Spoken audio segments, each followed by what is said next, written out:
Good evening, everyone. Good evening, Charlene. Good evening, Dungeon Matron. And good evening, Tom. How are you doing today? I am fine. How are you doing? Pretty good, thank you.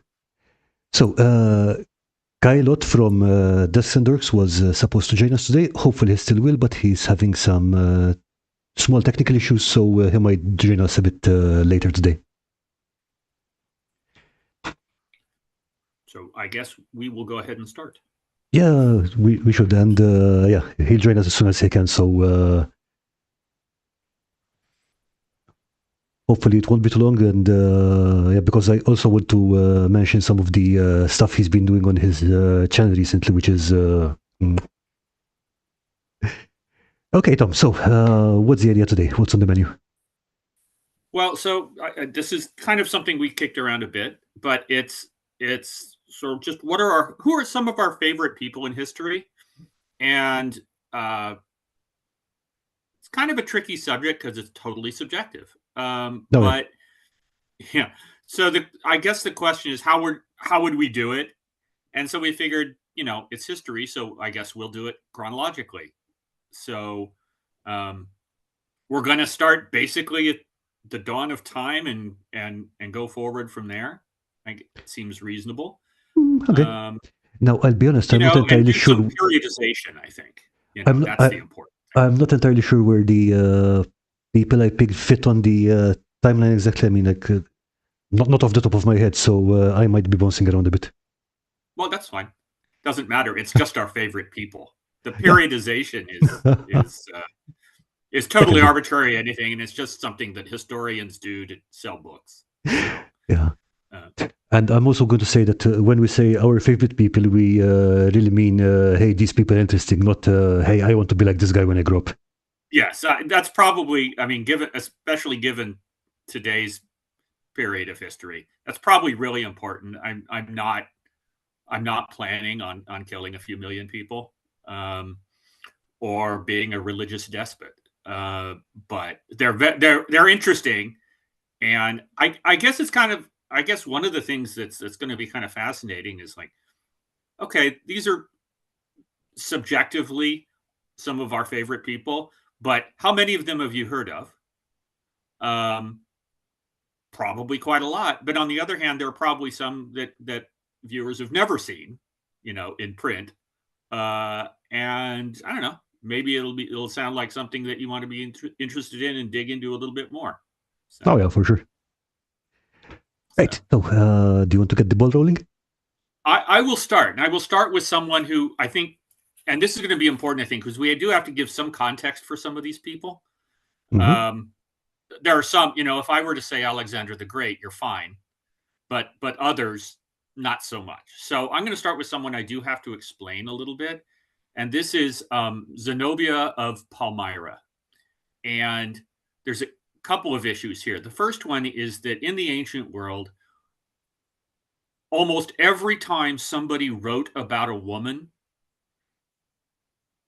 who exercised power, they absolutely said she was a demon. So just the fact that she exercised arguably had a man's role was enough to just start insulting her and accusing her of the most vile things.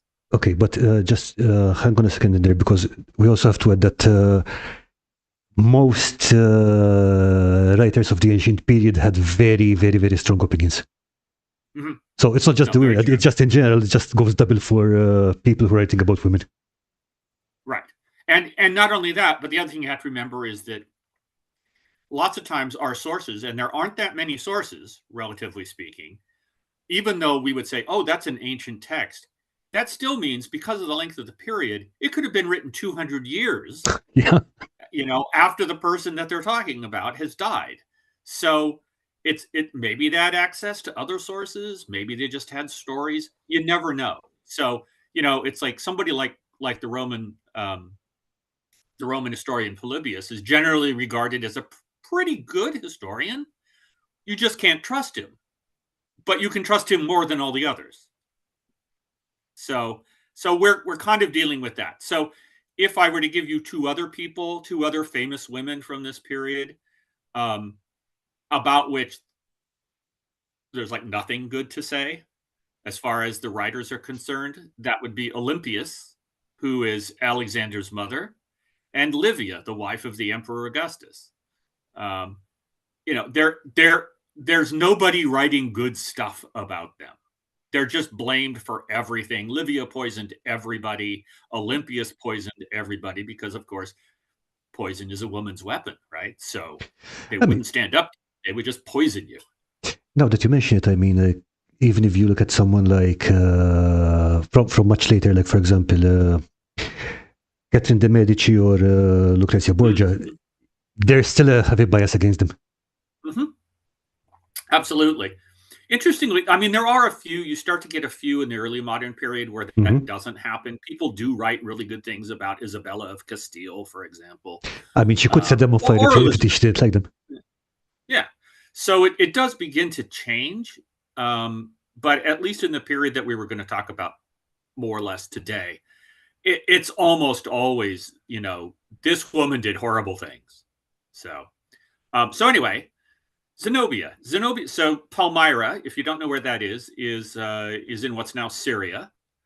It was on the eastern frontier of the Roman Empire in, we'll say, the mid-3rd century. So it was a cultural crossroads.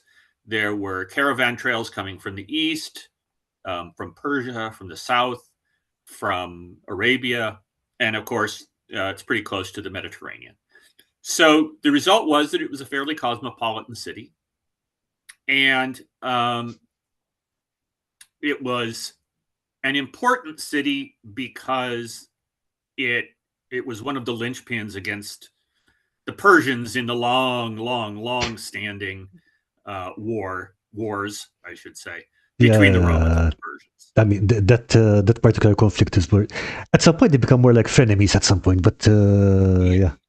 Yeah, it's sort of like they just do proxy wars over Armenia or something, and they're like, well, that'll do. Now we can say we did something. But every once in a while, somebody gets it into his head to actually do something, and then it becomes a war between two superpowers, and that's not good. And Palmyra is on the front lines of that. So another term I'm going to explain is the crisis of the 3rd century. Okay, I was going to ask if it was during Diocletian's time. Yeah? Yes, exactly. Yeah. So we're talking about the middle of the 3rd century, and what happened is that after the 5 good emperors, which basically was the end of the 2nd century, Rome went through this period of fragmentation and devolution of authority. So bits of it tried to break away. There were pretenders to the throne. There was civil war. There was all sorts of things like that. If I remember quickly, the economy had also collapsed almost completely, because I mean, the base currency, coin being nearly valueless, and that kind of thing. Yeah? Mm-hmm. Piracy showed up again in the Mediterranean. So the economy was in bad shape. The political structure was in bad shape. It was all bad. And that is when Zenobia sort of comes to the fore. So everybody, the other interesting thing is that everybody is still pretending that they take their orders from Rome. So Zenobia married a guy named Odenathus, and Odenathus was a noble in Palmyra, and he essentially sort of became what you might think of as a war leader of Palmyra. And when the Persians decided to try to take advantage of Roman disarray, he was the one. So I mean, and this was a real existential threat. They actually defeated a Roman army and captured the emperor. And so everything was even more in disarray. And it was Odenathus that mounted the counterattack and made it all the way to the Persian capital. He basically recovered all of the territory that Rome had lost. And in response to that, a couple of things happened. One is that the new emperor, who was the son of the old emperor, said, I'm going to officially make you the ruler of the Roman East. So like a co-emperor kind of thing? Yeah, so no. not quite, because you can't allow that, but at least in that area, which is basically from the Black Sea down through Anatolia, through Syria, through what's now Israel, all the way down to Arabia, Odenathus was now sort of the Roman governor above the governors, above the provincial governors. Okay, so like the regional manager of Rome, not quite in the C-suite, but he's in charge of all the others. Yes, okay. He was a managing director, not a CEO. And at the same time, even though Palmyra had never been a monarchy, the people in Palmyra apparently thought enough of him that they made him king.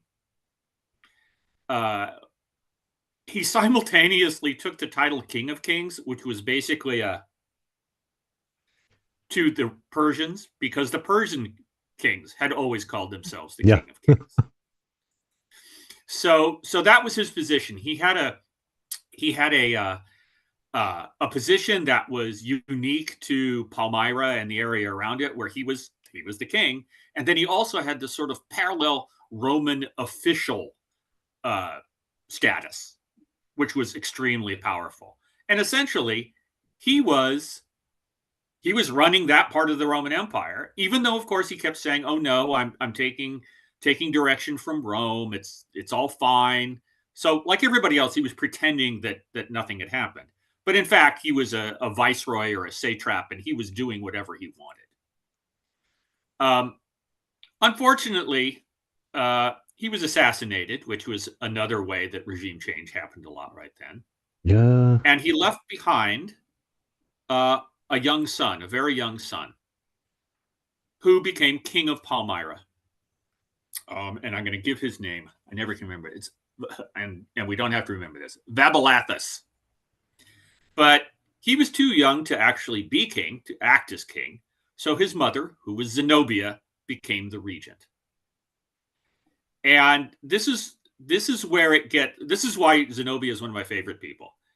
Is that somehow in this period when women were definitely not supposed to do things outside the house, basically.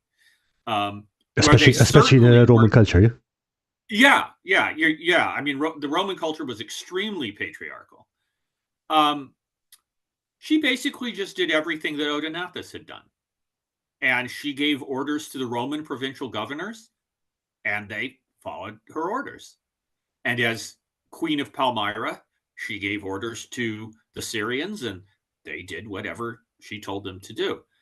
So we don't really know, was the perception that like the Persians were going to come back, so we have to, we all have to pull together? Or was it just that she was extremely able? And it seems pretty clear that even the Roman governors, who of course were kind of torn between the fact that, well, she can't have this position, she can't inherit it from her husband because it's bestowed by the emperor, it's not hereditary. But they acted as if it was. And so for several years, she was essentially the queen of the East, acting on behalf of her son. But this was kind of a problem because as the Civil War in the rest of Rome, oh, good, Kyle's on board. Let me stop for a second.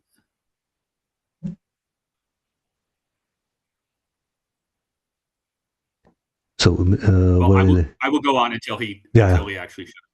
Yeah. So anyway, eventually, as the Roman Civil War sort of wore down and the emperor's power could reach into the East, the Roman governors there who had followed her instructions sort of started to pull away from her.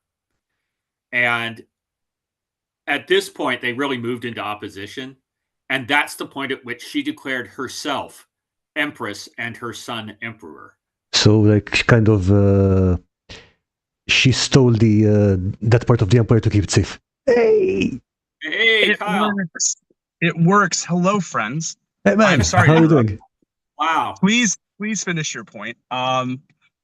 Today is a wonderful day of technological issues, and so isn't everything? I am coming to you live from my car. Mm-hmm.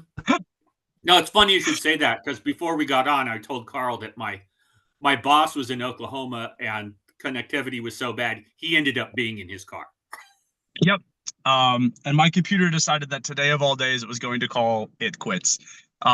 Which technological tragedy and horrible circumstance sound about right for some parts of the Roman Empire. So I'm ready for the classics. So I am stoked.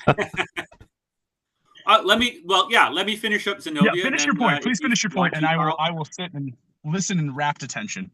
Okay, so when Zenobia declared herself basically Empress of the East, it kind of enraged the guy in Rome whose name was Aurelian, and he gathered his forces together and invaded Palmyra and took it. But the interesting thing about it is that during that period, and again, we're talking about someone who is like, I don't care what your ideas of who can exert power are, I'm good at it, so you should follow my instructions. So between 270 and 271, Palmyrene armies actually took over most of the territory that she, according to the Romans, shouldn't have had. So they took over all the way up into central Anatolia. They took Arabia.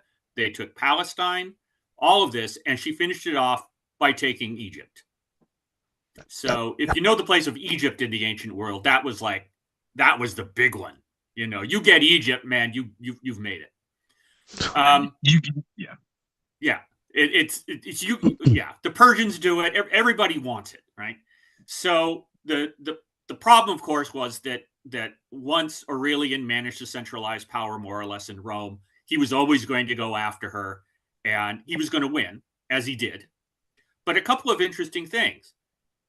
He, as you might expect, took her back to Rome to appear in his triumph. He did.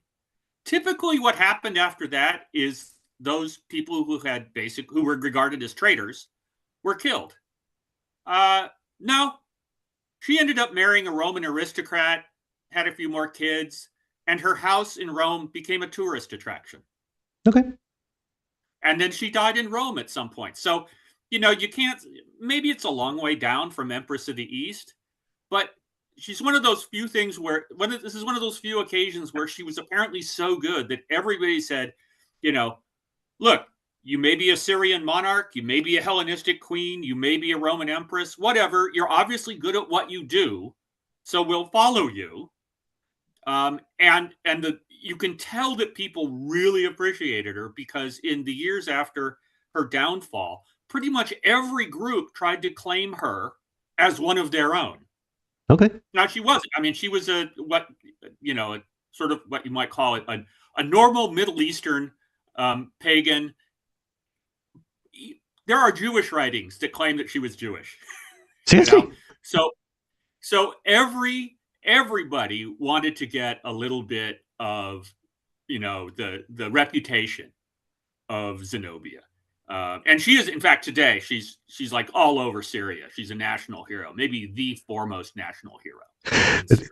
It sounds like, people fishing for celebrity endorsement and that kind of thing. Yeah. So anyway, I've always thought that it was interesting because she's the only one that, first of all, didn't lose to the Roman Empire and have something horrible happen to them. Mm. But also, everybody, regardless of what they were, their religion, their culture, whatever, everybody seemed to think, wow, this is one hell of a woman. It also, I think, if I may jump in, I also think it goes back to something that we take for granted in the classical period, which is like clout and lineage mattered so much, right? Mm-hmm. It's just like how the Romans felt the need to have the Aeneid so that they could harken back to the great age of heroes in Troy, so that they could claim, like, it feels like every classical empire within this period is like, no, like, I am the great grandson of Chadicus Thunderbringer, like, mm-hmm. And like that's how it works. Which is, I think, something a lot of people in the modern era don't take into account. Like who your daddy is, like, kind of matters a ton. Yeah, and that goes on forever. I mean, think about people. Think about Geoffrey of Monmouth. Claiming that the Britons are descended from Brutus. You're 1,000 years later, and they're still making up these completely bogus family trees that go back to people that never existed. I mean, remember that the Franks also claimed to be descendants of the Trojans. They just, took the long way around, so they got there later. That's right. Yeah. They got lost. They ended up here. Everything is fine. Not great navigators. Yeah, no. They chose the Trojans specifically instead of the Greeks because the Greeks would have found where they were going way too. Exactly. We just sat in a city for a while. Once the Trojans got out of their city, they were just lost. Yeah, in more ways than one. Yeah, well, that's true. You let one horse into your house, you know what I mean? Yeah. Yeah, how come they never stopped and thought, wow, we're going to have to build a really big stable? They're like, God, I just really like horses. I did hear somebody, and I don't know how accurate this is, but I read this description and I thought it was kind of cool, was that because the horses were like the chosen animals of Poseidon, and because the city was so dedicated to Poseidon as like one of their chief deities, it would have been an insult to let the horse out on the beach. Yeah, I've heard that. Yeah, good point, too. Yeah. Uh-oh, frozen. Troy is not even Troy was a real city, but obviously the Trojan War is a mythic conflict. It's not like in the ways that it's depicted. So who knows? Well, and I don't correct me if I'm wrong, but the Trojan horse doesn't even appear until the Odyssey, right? Yeah. It's not in the Iliad, I don't think. No. The Iliad only goes up to the Iliad only goes up to the death of Achilles, if I remember correctly, the funeral games. I have to double check. It has been a while. It's been a while since I've read the Iliad, and I know the translations have changed pretty drastically in the last 10 years. Yeah. There's been a lot more literary criticism that has said, we know when this was added. Yeah. Yes, which is good. It kind of makes me want to go back and reread the Iliad. Which is a nice an annotated version. Yeah. Yes.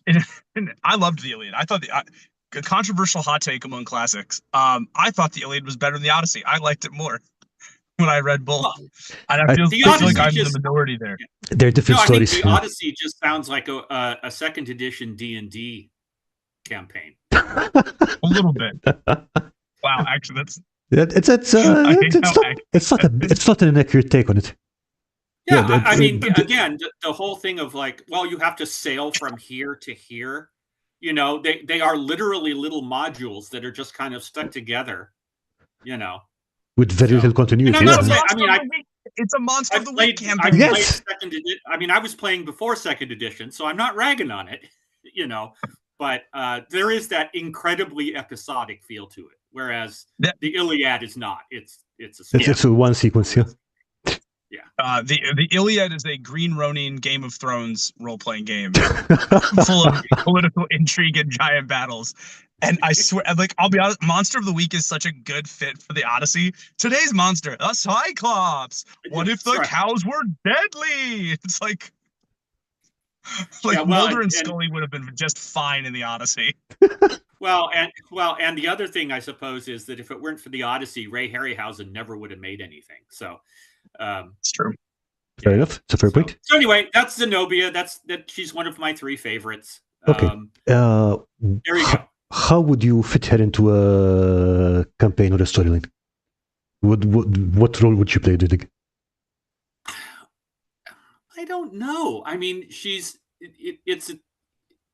that would be a really political campaign, because that's really what it's about. It's the military thing. Most of the military stuff happens during her husband's reign. Mm-hmm. By the time the Palmyreans are taking over everything in 270, 271, nobody is resisting them. They're just marching in and going, "Hi, you're now subject to Zenobia," and they're all going, "Yeah, sounds good to us." So I think it ends up being a political sort of setup where you've got to balance a rather large number of factions, and there's one that's off screen the whole time in the personage of the Roman emperor, basically. So it in some ways it sort of feels like a Cold War kind of thing. Yep. But yeah. Game of Thrones in togas. I like it. Listen, Game of Thrones in togas would go hard. I'm just saying, one of these days I will play Aegon. Like, I own Aegon, the game. I have yet to play Aegon. I want to play Aegon so bad. Well, it's what, if have you ever played Kingmaker? No, I need to. It's on Okay. it's on the list of games to play. My Because vastly I growing started list. playing it when I was going to school in England, Okay. and we happened to actually cover the Wars of the Roses like in class during my time there, and Oh, that's sweet. the teacher actually said, if you haven't played it, you must play it, and you must kill everyone. That and we were sounds like, okay. So we fairly accurate for the War of the Roses. Yeah. I mean, when you there's a lot of things, that Martin changed, but at the same time, every time you really start thinking about it, you know where you're coming back to. Yeah. I'm a massive Game of Thrones nerd, and I'm shockingly enough, among history friends, I am a massive War of the Roses nerd, and I was like, oh, dude, you literally just were like, what if War of the Roses with dragons? Like, Game of Thrones feels like the most successful fanfic of all time, and I'm kind of here for it. Yeah, I think that's a good way to look at it. It is a fanfic. Yeah. I mean, because you've got everything you ever need in the Wars of the Roses. Everything. Yeah, down to like Aegon the Conqueror being a pretty clear allegory for Henry V, which is hilarious to me. I was like, oh my god, upstart prince doesn't want the title, goes to a foreign country, takes over most of it. I was like, we're a couple Welsh longbowmen away from just letting it happen. All right, so is that it? I don't know how we as we said at the beginning, we don't have any structure for this. So okay. Does that mean I get to go? Because I'm so excited. Because I actually, Tom, I'm really excited to hear what you have to say about one of my favorite figures from classical history. Kyle, you get to go, but before you start talking about your favorite character, how about you tell us a bit about what you've been doing on Discs and Dorks recently? Because you've been pumping out really good videos. You started up a Patreon. Thank you. Yeah. Thank you. Shout out to all of our patrons. That we have a Patreon now, which is fun because I get to make longer videos, like the Crusades video, which. Tom, I look forward, of course. I don't know if you watched the Crusades video that we did, but I look forward to your view of it. Because it was that's the most I've researched for a video, period. Cool. So we have a huge video on the Crusades out. If anyone has not watched it, you could go check it out. I imagine this audience probably would like it because you guys tuned in and waited with bated breath to listen to Tom and I talk about the Crusades the last time that I was here. And by the Crusades, we just mean this is the Enrico Dandolo fan club. Well, yeah, I feel, by the way, I feel kind of bad about the fact that when we finally get to that period, whatever we're going to call it, the high Middle Ages or whatever, I feel like I can't say Dandolo is one of my favorites because we already did Dandolo. So yeah, we have to at some point we have to get away from Venice's supervillain. Exactly. We did that. As of right now, the PDF for A Fear Within is done, which means people who backed at that tier will probably be getting it either tomorrow or Tuesday, which is really cool. I can finally ship that game because we had a lot of problems like getting it finished, which was great. It's just great that it's done. It's great that I have like new team members now who have been putting a lot of work in, so that's cool. Yeah, if you're new to this podcast, you should first of all throw Karl all of the support in the world, please. And then if you have any more support left over, you can go check out what we're doing at Desks and Dorks. There you go. There's my plug. Great stuff. Okay, so who's your first pick for a favorite character from the ancient world? So I had two picked and I have a third flex pick. So I'm going to start with the one that I feel the strongest about, because it's one I learned about fairly recently in my career as a historian. We talk a lot about when people are talking about Rome, generally like the legions come up, or basically everything post-Marian reforms. Which for those of you, I guess, who are maybe, I don't know if we've covered the Marian reforms yet while I had tech troubles. But Gaius Marius is a Roman tactician, senator, leader, whatever, who issues in a series of things called the Marian reforms that totally overhaul Rome's army. They lead to the creation of the legion. They lead to the codification and bureaucratification. I don't know. He basically adds a whole layer of military bureaucracy, which helps Rome's military function. Prior to this, Rome fights like the Greeks for most of it. They have heavier infantry than the Greeks a little bit, but for the most part, they have the same structure where like citizens are required to pay for their own military equipment, where military castes are essentially set up along economic and social lines. So like the most well-to-do citizens fight like phalanx in what's called the triarii. This is the early days of the Roman Republic, and my pick is not Gaius Marius. We're going back to the early days of the Roman Republic, when the Romans were almost wiped out by a man named Brennus. Because my pick is Marcus Furius Camillus, who is arguably the greatest commander of the early Republic period of Rome. Wait. Did you say his name was Marcus Furius? Marcus Furius Camillus. Literally, Epic. Furious was his epitaph. Yes, That's good. So to give you all some context on Marcus Furius Camillus is a man who is built different probably from the day that he's born. So he is thrust into a patrician family, but unlike other patricians who seemed to be pretty content taking easy conflicts and easy battles, he generally tends to want to square up for Rome at every given opportunity. His story reads like something out of an action film. So I'm going to try really hard to like separate how it's like I'm trying hard not to oversell how cool this guy is, because literally his story reads like we could cast Mark Wahlberg as this man and like it would make sense. Not something I say often about Mark Wahlberg's prolific acting career.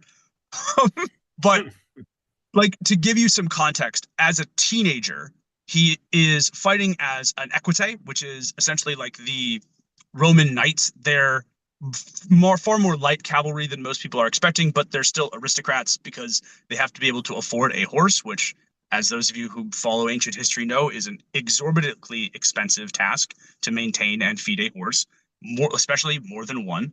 And Marcus fights as a light cavalryman. At one point during the battle, there's a retreat sounded. He's fighting in campaigns in Gaul. He gets a javelin pierced through his leg into his horse. A retreat is sounded, and at one point he just goes, "If we retreat, we're all going to die." He turns back around, rallies the remaining equites that are still with him to grab whoever they can and do one last charge, and manages to break through the enemy line and cause chaos, and then eventually a rout. Mind you, he's doing this with a javelin through his leg. The javelin is also pinned to his horse. So the dude's a human pin cushion. What I love about him, though, is that basically this catapults him into a higher level of the military aristocracy.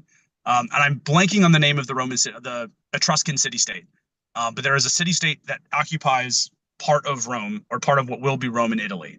Oh gosh, why am I blanking on the name of it? Is it Veii? I think it might be Veii. But essentially what happens is there is a slave teacher to the young noblemen of the city that Marcus is besieging. And Marcus has been besieging the city. This is far later in his military career. Marcus has been besieging the city for about 2 years. And this one slave teacher thinks to himself, Rome is going to love me if I turn the city's elite children over to them. So this slave teacher keeps taking these kids outside of the walls of the city, essentially to taunt the Romans, and eventually he just marches them straight into Marcus Furius Camillus' camp, and being like, "Hey, here's your hostages. You can take the city." And what happens is Marcus is furious, skadooch, at this guy, and he's not furious because this guy brought him what he's always wanted, which literally is an excuse to just take the city. Like, he knows the city's elites will submit if he ransoms their children back to them, right? These aren't like peasant kids. These are the kids of the wealthy elite, because they could afford an educated slave tutor, which would have been pretty common for the upper class at this time. So what winds up happening, though, is he instead has the tutor placed in chains, gives the kids clubs, and tells them to beat him all the way back to the city. Instead of taking the easy dub. And he's just like, I don't do that. He's like, how dare you betray children? He's like, what kind of lesser man do you think I am that I need you to betray children to ensure my victory? So that's insane, right? The city then immediately capitulates. They're like, we can trust you enough not to take our children and the easy victory over us. We trust ourselves to become vassals of Rome. So this is a massive coup. Not a single life is lost taking this city. except for maybe the tutor, who we don't know what happens to him historically. I imagine probably not great things. Yeah. Unfortunately, this infuriates the Roman Republic because, as most of you who have probably been following this podcast for a while know, loot is how you pay your soldiers. And part of the quote-unquote benefits package of being a soldier in antiquity is the plunder that you take from conquering a city. If the city willingly capitulates, as this one did, then there is no plunder to take, because they are like, we are now a Roman, essentially protectorate. We're under the empire's protection. They can't touch it. And Marcus Furius Camillus won't let them touch it. So they're already mad. The patricians have been looking for an excuse to get rid of this guy for a while now, because he's way too competent, he's way too popular, and they don't like him. So this is where our story gets even crazier. Marcus Furius Camillus is exiled from Rome. Two of his children die in transit away from Rome. He basically is exiled to a villa somewhere in the north of Italy, in what would have been considered on the border of quote unquote barbarian lands. And two of his kids die, in transit of disease die. So Rome has exiled effectively its greatest commander at this point. Then he's gone for about a decade. Then Brennus comes. So Brennus is a Gallic chieftain who by all accounts had fought as a Roman auxiliary. Another really important thing for those of you in the audience to know is that Rome, throughout most of its history, even post-Marian reforms, where its army is officially codified and turned into the closest thing that the ancient world has to a standing modern military. It actually is pretty much a modern military. Let's be real here for a second. It's the closest you'll get to a modern military to maybe the Civil War, or to the Napoleonic era. It really is something impressive logistically. So, but even then, and as it was at the time of Marcus Furius Camillus, the Romans supplement weaknesses in their army with auxiliaries. So from Gaul or Numidia, they'll get cavalry. They would get slingers from the Balearic Islands. They would get archers from Syria, sometimes heavy infantry from Syria. So it just depends on where they go, right? So Brennus is a Gallic chieftain who has military experience fighting under the Romans at this time, knows how the Romans think, knows how the Romans operate. He is charismatic. He is, by all accounts, a really good tactician and an excellent physical combatant. He is able to unite a bunch of the tribes. He is able to push Rome essentially down to its borders and crush them. The Roman Empire is reduced, not Roman Empire, but the Roman Republic is essentially reduced to a holdout city in Rome. This is where we get the phrase, by the way, woe to the vanquished. Because at one point Brennus is I'll stop attacking you all if you give me X amount of pounds of gold. And so they bring the scales to that meeting.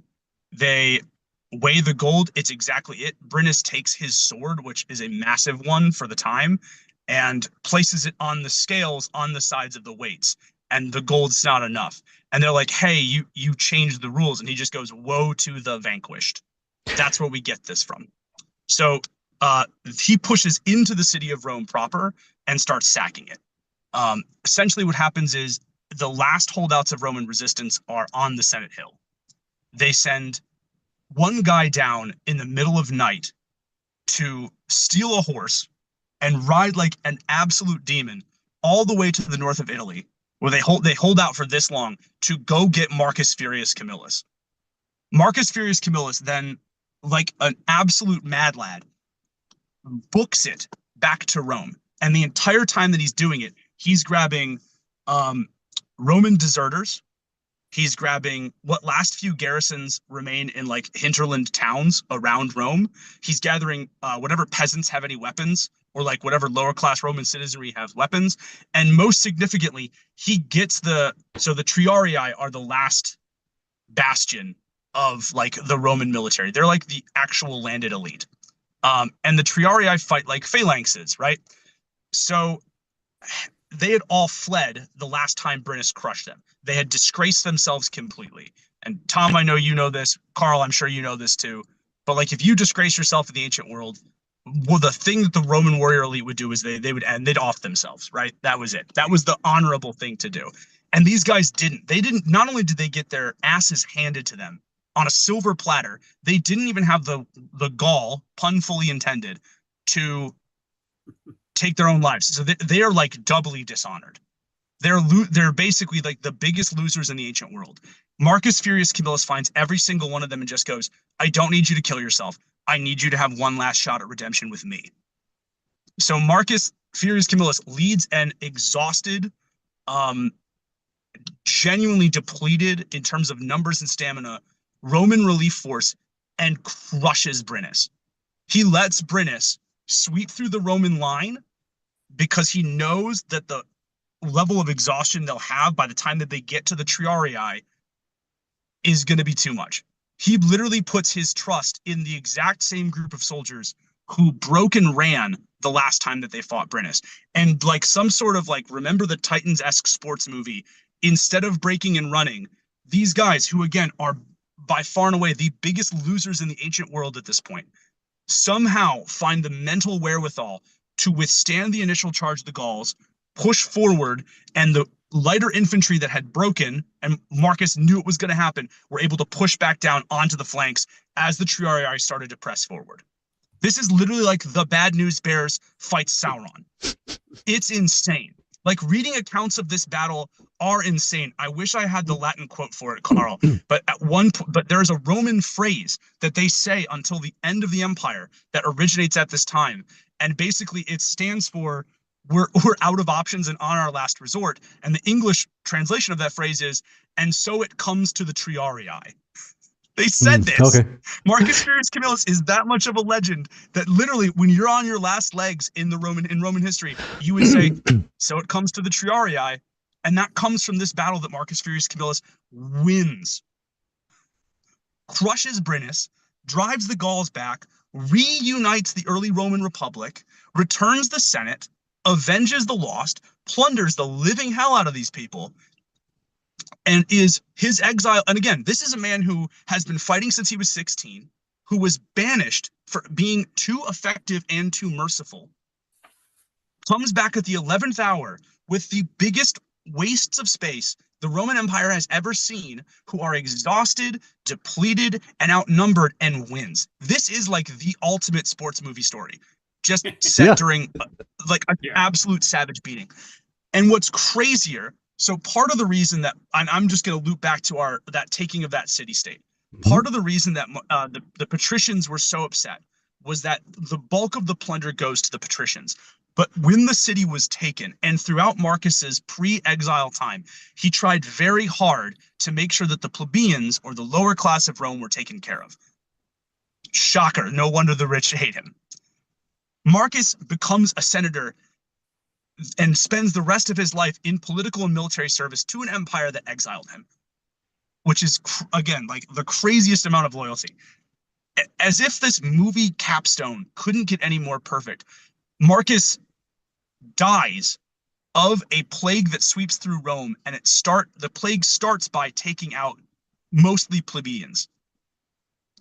So Marcus, who has spent his entire life in service to the lower class, dies of a disease that afflicts primarily and sweeps through the lower class. Here's the kicker. His last act in Senate was passing bills that would provide the rights of plebeians in the Senate for years to come. He's part of the reason that the plebeians get a seat in the Roman Senate. His last act on this earth before dying of a disease that starts and afflicts the lower class worse is making sure the lower class have rights. Awesome. Cinema. Yeah. And because it's the early Roman Republic, nobody talks about it. Yeah. We're all too busy talking about the legions. Well, which are later. So and this is the problem, is you get this gloss. So, I mean, the same thing happens, like I was saying earlier, about, somebody writes a book 200 years later. Yeah, there aren't a lot of sources for the early Republic.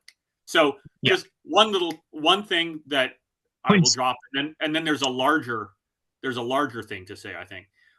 So first of all, when Brennus takes Rome, that is the last time that Rome is taken for 800 years. It's not taken again until Alaric and the Visigoths in 410. So that tells you how hard it is to do. So, but secondly, and I think this is really important for understanding, why exile is a thing. And that is a really big thing in all of the ancient world. People get exiled. There are people being exiled all over Greece during the Peloponnesian War, and then they're coming back and they're going somewhere else. Yep. And I mean, it's pretty common. But one of the things about the Republic in Rome, specifically the early Republic, but even on and on, is that one of the problems with saying things like Rome is not a unitary thing, I guess. And it's largely run at a governmental level by and for the patricians, right? Yes. So the early Republican warfare is largely about, actually, as Kyle said at one point, individual aristocratic families kind of going, we want to do this war. And other war bands from other aristocratic families will show up and join them, and then you get loot. It feels very similar to how the Greek city-states waged war for hundreds of years. Absolutely. It literally is just how it's literally just how the Greeks waged war. Like, we're not talking about the empire. We're not talking about a centralized thing where everybody does what the government says. But that's also why people tend to get exiled. Is it? The people in Rome, the patricians in Rome, are pissed at Marcus because he has not given them a good return on their investment. Okay. Right. And he comes from a patrician family, and that patrician family is getting wealthier and more powerful because of what he's doing. But so they have to kind of get rid of him, but they can't kill him because his family, well, that'll turn into wealthy and powerful. Yeah. Yeah. So they have to just exile him. But there's always the possibility that they'll come back. And that's exactly what happens. It happens to be at a good time. But it's that competition between the different aristocratic families that is symptomatic of warfare in Republican Rome. Yeah. Yeah. And that's the thing, too. I think the other big crime that Marcus, and I think in some extent other heroes of this period, classical period, have, is he has a different idea of what the state looks like than everybody else around him. And what you'll find, not you, Tom, but you people watching this right now, if you decide to study history, is that a lot of times, like, the most forward-thinking people get into trouble because they see what the state is going to become, not what the state is currently, right? Like, Marcus fights like there is a united Rome, which there is not at the time that this happens. That will come up. That sort of political foresight can get you into trouble in the classical period pretty badly, I think. Yeah. Oh, by the way, you see the same thing in Greece too. You see the same. You see, not just the other thing that Marcus brings to it that is dangerous is that popularity among the plebeians. That's always a dangerous thing. Yeah.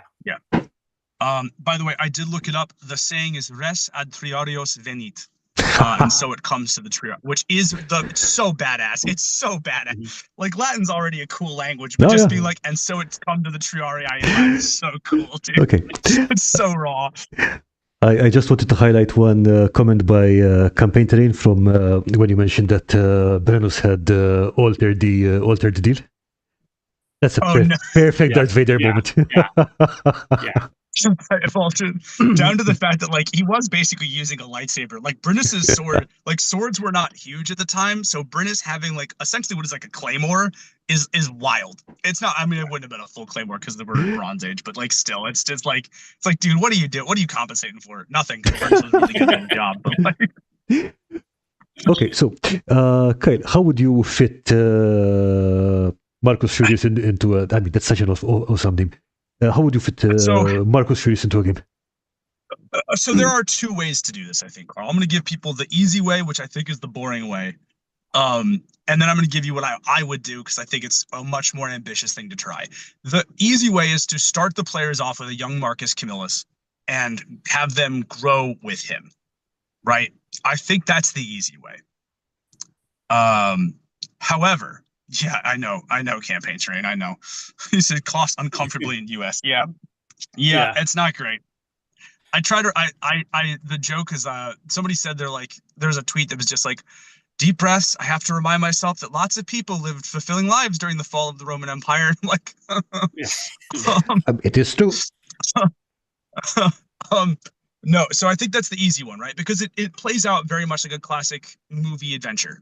Right? We start with the young, low-level Marcus Furius Camillus, and over time the players are fighting alongside of him. They're watching him grow. Everyone's growing in personal power, political power, and wealth. Right? That's an easy campaign. I think it's boring, which is why I'm going to suggest this one. I want the players to start off on the back foot. I want the players to be, if you're going to do this as a campaign, I would encourage you to have the players start off on the back foot. Have them know of Marcus or a Marcus-esque character, but only in reputation. Because what I'd like is I want the characters to go through this series of losing battles, where the players are the ones snatching true defeat from the jaws of regular defeat. Like, I want them to be like succeeding on fighting retreating actions or saving just a few people as the invading forces sweep through different parts of the city. I want them to hear about a guy who is this mythical figure that is as reviled as he is admired. And then I want the players to go get that person. Because what I think is there is a far more interesting interpersonal campaign waiting to have these players interact with somebody they know only by reputation, which I think is really fascinating. And then to convince a man who has effectively given everything and lost everything for a political structure and a kingdom that no longer wants him unless they need him. How do you as a person convince an individual like that they should come back and help? I think that is a deeply fascinating idea. Yeah. Because this is not like the young hero Marcus Furius Camillus. This is the old grizzled, I have buried my children. I live in exile from the place that I have given everything to. And now you want me to come back? Why? There's probably, I would imagine was probably a part of him that wanted to watch Rome burn. And obviously we're not privy to those conversations, but I would adore being a fly on the wall for the final conversation that gets him to come back and risk everything one last time after he spent 10 years in exile rebuilding, after Rome took everything from him the first time. What is that conversation like? How do you convince a man of that much will and purpose and discipline to come back one last time for one last fight? That I think would make for a fascinating game. That's my recommendation. That's how I would like to do it. Yeah, the first part of it is basically what would Marcus do? You know? Yeah, I think I like the second one much better also because having them grow alongside each other, it kind of takes the focus away from the players. Mm-hmm. Yeah, I would agree. Yeah. But I think there's probably a group of players that would like that because it is such a good, simple campaign, right? Like, fair enough. That ends up being intense role playing, basically. Yeah. Yes. Well, and that's what I love. Like, I have found that like the games that I have loved the most and the games that like people who have played at my table come back to are the ones where they're like, dude, I didn't know I had that in me. I was like, I didn't know you had it in you either. But it's my job to give you the space to explore whether you have it in you or not. Yeah. I think that was a really good choice. Yeah. Nobody. Yeah, I knew he existed. I never even thought of him. Yeah. And that's the thing is like I had heard about him from a different YouTube game historian guy. There's a dude named Cody Bonds who makes Warhammer content. But he was like, I'm doing a whole thing, and I was like, dude, like he did a 3-part series on the first battle of Rome's destruction, essentially, and I thought that was neat. So, worth the watch. I'll throw a much larger YouTuber a shout out. He probably doesn't need from me. Still, yeah, I'm definitely looking him up at some point. Yeah, and again, you just mentioned Warhammer, for example. Warhammer Fantasy is such a there's auto explore. They're like, okay, these guys are inspired by these guys in history. Yeah. So it's like so much Holy Roman Empire iconography. Okay, so going for my pick, I'm going to start with Marcus Agrippa. Definitely does not do anything as showy as Marcus Furius. He just shows up every day, does the work, and To be honest, I don't think that the Roman Empire would have happened if hadn't been there to back Augustus up. Yeah. Okay, he starts off as a plebeian. I don't think he was like it was the kind of family who was just digging ditches in the back of nowhere. I think he probably had some weight to begin with, but again, not a patrician family. So there's always that jump in there. Somehow makes friends with Octavian at some point in his early in his military career, and then he kind of becomes Augustus Caesar's fixer, basically. Mm-hmm. Say. Octavian needs a fleet. The guy just basically digs up. He doesn't dig them himself. He has people dig the trenches up from the Bay of Naples, connecting a couple of lakes. Just creates this training area for a fleet. That's what it does, and that's one of the ways that they get to win the Battle of Actium against Mark Antony and Cleopatra. He's also a fairly prolific writer, especially in the field of geography. He's the first guy who completes basically a map of the Roman Empire. It had been started by Caesar. By Julius Caesar. He gets to finish it. And one of the things that I think shows the amount of respect people had for him. So this guy basically had the original Pantheon built. Yep. Mm-hmm. Yep. That was taken down a couple of centuries. I don't know if it was a couple of centuries later. It was rebuilt by the Emperor Hadrian. When Hadrian rebuilt it, he put on the same inscription saying that, hey, Marcus Agrippa built this. Which is unusual because most of the time we're like, nope, I want my name on everything. I think it's something we see pretty much everywhere. Romans, Egyptians. Like the redoing of the Sphinx's face or something like that. Yeah, like that, yeah. So yeah, maybe not a very showy character, but again, accomplished strategist, writer. How do you say it? He's basically Augustus's right-hand man. I mean, that's I see it more as his fixer kind of thing. Yeah. Hey, I need this done. I did that yesterday. Don't worry, I got you. Yeah, and get back to something that Kyle said earlier about the importance of family, or actually it was whoever it was who said that, the importance of family and lineage. It's like, well, look, Augustus married one of his daughters to Agrippa. Yep. So you don't do that lightly, right? If you're the emperor. Well, I also want. No, sorry. I also want to point out, Karl, because I think you said this at the beginning. Where you're like, he's not as flashy as Marcus. But Rome doesn't exist without Agrippa. And I think what you're getting at is something that people take for granted, is how many Agrippas are there that we don't know about in Roman history, right? Rome's biggest strength, for those of you watching, is not its military. It's not its technological innovations.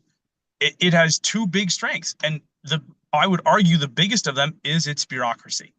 Yeah. Rome's bureaucracy is so effective.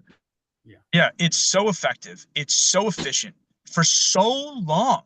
Like, I mean, people are like, oh, the American experiment is like a great one. And like, we are, but we're about 250 years away. Like, we're experiencing some of the problems the Roman Empire had 250 years before the Romans had them. That's how effective that bureaucracy was. Like, that's insane. And you need that bureaucracy to do the things that make Rome effective, like build the roads, get the water in, educate your entire populace. I don't know. I think Agrippa is the not that the Romans had these, but like the patron saint of every Roman bureaucrat that has probably ever existed. I feel kind of like, Rome as a construct began. I don't want to say began, because obviously you're building on what happened before, but because of his long reign, and because he was in many ways a genius, Augustus is the guy putting the blocks in place. But at the same time, Agrippa is like the mortar between the stones. Yeah, that's a good way to put it. He's the one that makes sure they're set. He's the one that says, no, that's off. I got to tweak that. Because Augustus is operating at a higher level and is like, oh, now I've got to deal with this thing. Okay, Agrippa can handle it. And that happens over and over and over again. Look, I've set the policy. I'm not asking you to carry out the policy. I'm asking you to adjust the policy, essentially. And I think you're absolutely right, Kyle. It's that bureaucratic ability that they have that nobody else seems to have, or thinks is important. Maybe is a better way of putting it. And that's it. No one thinks it's important. Yeah, and that's which leads, I think, to Rome's biggest strength, which is, I know we're getting away from the point here, but it's been my opinion for a long time, having read a lot about Rome, is that Rome's biggest strength is that it's not really an empire, it's a machine, and it just eats cultures and destroys anything that it can't use, and anything that it can use, it Romanizes. And that doesn't work without the bureaucracy. Right. Well, think about what happens even after the Western Roman Empire fails. Is, I mean, even when we were still using the term, I kind of hated the term Dark Ages, and I much prefer Late Antiquity, because the more work that's done on that period, the more you're aware that Roman bureaucracy, of all things, survived. The two things that survived were the church and the bureaucracy, and they're not completely dissimilar, right? And in fact, if you look at if you look at the successful barbarian tribes, they co-opt a lot of that bureaucracy. Clovis is like, oh no, we're just keeping the same tax structure, or we're just keeping the tax collection offices in the same building. This is we're not blowing it all away. We're adopting the good stuff. I mean, they might not have understood how to set the tax policy or what the implications, but hey, this thing works, we're keeping it. Yeah. And it had worked for hundreds of years. Oh yeah, at that point, absolutely. Yeah. I think arguably, Marcus might be the most effective pick out of all the ones that we have on this list. He's underrated. He really because again, this is my problem as a historian, is I tend to get sucked into the story of things, the narrative. Shocker, the guy who writes role-playing games, likes I'm with you on that one. The exciting narrative. But we forget that it is there is a legion of pencil pushers that make an empire efficient. And Marcus Agrippa is the pencil pusher of all pencil pushers. Okay, now on the other hand, like we said, he's a pencil pusher, but in my opinion, he would be an absolutely epic quest giver. Because he would be sending people out on all these weirdest missions. Why do I have to go there and do this? It's it doesn't make any sense. It is part of the bigger plan. Yeah. It's funny because I always got the feeling that Marcus Agrippa was detail oriented, but in a strategic way. He's not losing sight of the forest just because he's in the middle of the trees. Yes.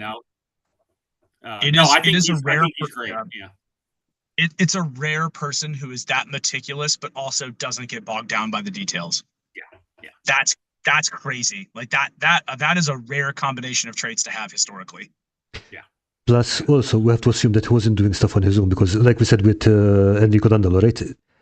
He wasn't doing everything on. He would have had his stuff. He would have his. Did we lose Kyle? Mm-hmm. Oh no! Did we lose him? Looks like it. Okay, 1 sec. Let me. Okay, pulled you back in there for now. All right, but yeah, I mean, I think one of the keys to somebody like Agrippa is he actually does. He's back. Okay. Yeah. Is that he does in essence take orders from Augustus, but Augustus is also comfortable with saying, like a good DM, I don't know what the answer is. You figure it out and come back to me. Your job is not to do A, B, and C. Your job is to fix the problem. So fix the problem. And I trust you to fix the problem. I know you're capable. I know I won't be disappointed, which, that's a lot of pressure on Marcus Agrippa. But he seems to have had pretty broad shoulders, No, fair enough. Okay. Tom, would you like to go with your second pick? Sure. So I'm gonna say something before we start, which is Kyle, I actually have someone who I would argue is more effective Ooh, than okay. Marcus Furious. Okay, bring it. But it's not this guy, Okay. because my remaining two people, one is completely effective and the other is so ineffective as, it's just impossible. So just to get away from the Greco-Roman world, my next one is Akhenaten. Okay. Okay? So context: Akhenaten was a Roman Yeah, Egyptian we're stuck pharaoh. on that kind of. Yeah. So it's too many Romans. He was a pharaoh of the 18th dynasty, and he reigned in the middle of the 14th century BCE. And one of the reasons that he's, I think, a really interesting guy. This is one where he's one of my favorites, just because it's like, what the hell is going on? He was largely unknown until the late 19th century. And that's not strange. There's a lot of pharaohs we still don't know a whole lot about. But for a guy who reigned for an extended period of time and did the things that he did, it's just strange that he was as important as he was, and yet we knew almost nothing about him until 100 years ago. But it's because of what he did that we didn't know anything about him. Mm-hmm. Because his successors essentially erased every record of him that they could find. They, any pictorial, I mean, we have found some obviously now, but any pictorial representation, whether, on a wall or a statue or anything written in papyrus, no, it was to be destroyed. And the thing is that we're all like, we're historians like, God, those are our sources. What are we going to do now? But they had good reason to, because this guy basically wrecked the entire long-standing religious and economic structure of the kingdom. And it's funny because that is not the way that people looked at it originally. They looked at a particular aspect of what he did and were very interested in that and didn't really think about the rest of it. So luckily we've gotten enough new material now so that we have a better idea of what he's doing, but it really still doesn't answer the basic question about him. So this is why I find him so interesting. So he's mostly known, or he's sometimes called, the first monotheist. So essentially he replaced the worship of the traditional pantheon of gods with Amun, who was the king of the gods. And, I'm not going to name gods, but in any case, he replaced that structure with the worship of the sun disk that was called Aten.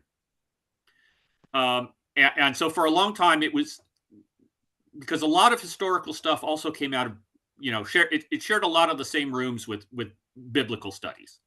So that question of, was he the first monotheist, or how was he the first monotheist, was really like the primary driving research question. But what we know now is that rather than having some kind of epiphany, he introduced this over a period of time. So he didn't just wake up one morning and go, oh, I'm the pharaoh, I'm changing the whole thing, and I'm an absolute god king. So we kind of have like I was saying earlier, when we think about Rome as, high empire, Hadrian, Trajan, people like that, the emperor gives a command and, people leap to obey no matter where they are, if they're on the Danube or, on the Scottish border. That wasn't true in ancient Egypt a lot of the time either. And while the pharaoh is clearly the sort of the preeminent power source, he's not the only one. And at least one of the things that he was doing clearly was, outside of the theological side of it, is he was trying to reduce the power of the priesthood of Amun. So if you take a look at the Reformation, and specifically, let's say Henry VIII's version of it, a great deal of what happened after during the Reformation was that church lands were confiscated and sold off or kept to provide income. And in ancient Egypt, the economy was largely based around the temples. These were huge, huge farming, craftsmen, everything. They were huge economic enterprises, bigger than, let's say, a medieval Cistercian abbey, but like that, a religious institution that was also a mammoth and dominating economic institution. And one of the things, and the priests of Amun in particular, because he was the king of the gods, were frequently appealed to by Egyptians as an alternative to the pharaoh, because they had very real power, right? So when he decided that the other gods were not important, in fact, he said they had ceased, i.e., they were essentially praying to them no longer worked. Okay. This was an attack not just on the priests of Amun theologically, but it was also a way in which he could assert the pharaoh's political dominance. The problem with that, of course, is that once you start saying that and you start stripping their lands, the economy is completely destroyed. The thousands of people that work for the temple farms got nothing to do. What are we doing now? It's really a mess. The economy really relied on, those were the pillars, those temple farms. And so there's this tremendous economic dislocation, as well as religious dislocation. Tom, correct me if I'm wrong. I seem to recall that even the cycles of planting and sowing and planting were kind of governed by the temple. So the priest would say, okay, so does it all create starvation and stuff? Yeah. So so once you shut them down, you're really cutting a lot of connections within society. I mean, the worst thing maybe from the pharaoh's point of view was that once the priesthood, whichever priesthood was that, because again, many priesthoods, but whichever priesthood was setting that calendar, and we know that's important from late years. Think about the medieval arguments over when the timing of Easter was. Once the temples set the date, or set the date for a particular festival to start or whatever, then the pharaoh had to show up at that festival or had to observe it. So he wasn't controlling it. It was the temples that were controlling it. So suddenly scholars started to realize, wait a minute, there's more going on here than just, I've had a brain aneurysm and decided that, there's really only one God, right? And so he was declaring independence not only from the gods, but also from everything they stood for and all the structures that they underpinned. And then just because he wasn't sure, like he didn't want to stay in Thebes, so he moved the capital to a brand new place, middle of the desert. Nothing was there. That was Amarna. He didn't have to deal with, there was no temple of Amun there. There was only a temple of Aten there, because he built it. So almost everything that he did was, the effect of it was that it ended up being a campaign to make the throne the sole source of power in Egypt. And then the question becomes, okay, but was that just an unintended consequence of a religious epiphany? Or did he actually think about this at the time? And the fact that he kind of introduced the worship of Aten gradually over a period of years seems to imply that he knew he at least, like, his word was not law, right? He had to do it slowly. And maybe he did think about what was going to happen. And maybe he just made a value judgment and said, no, it's more important that the pharaoh be the guy, because essentially he declared himself to be the high priest of Aten. Okay. So what it means for the guy in the street is your economy is crap, and the access to the gods that you had through your local temples is gone. It's not a good look.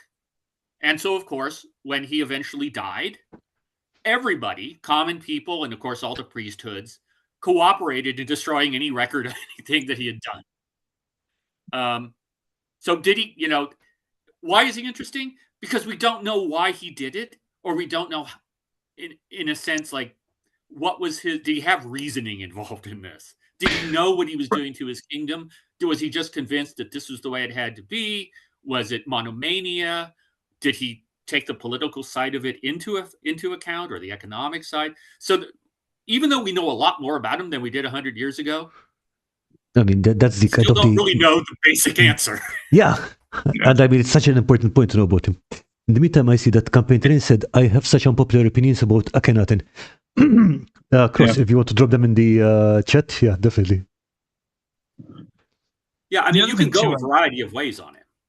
So, the other thing too is like, is this a, and this might be an odd thing, but like, is this a ruler making a far-reaching play, knowing it's going to suck in the short term, but in the long term, it's what strengthens the Pharisee, like the seat of Pharaoh, right? Yeah. Because like that happens a couple of times with like leaders. Again, this is what we're talking about. Like foresight gets you in trouble. Like, okay, fair enough. Yeah. But like, it's like, am I making the value judgment of I'm willing to tank everything right now because this is what, like, if the priesthood controls the Pharaoh's schedule, that's a huge amount of power. They can exhaust him. They can divide his attention. They can move him places. They can literally bounce him around the empire. And Egypt is not a small empire, right?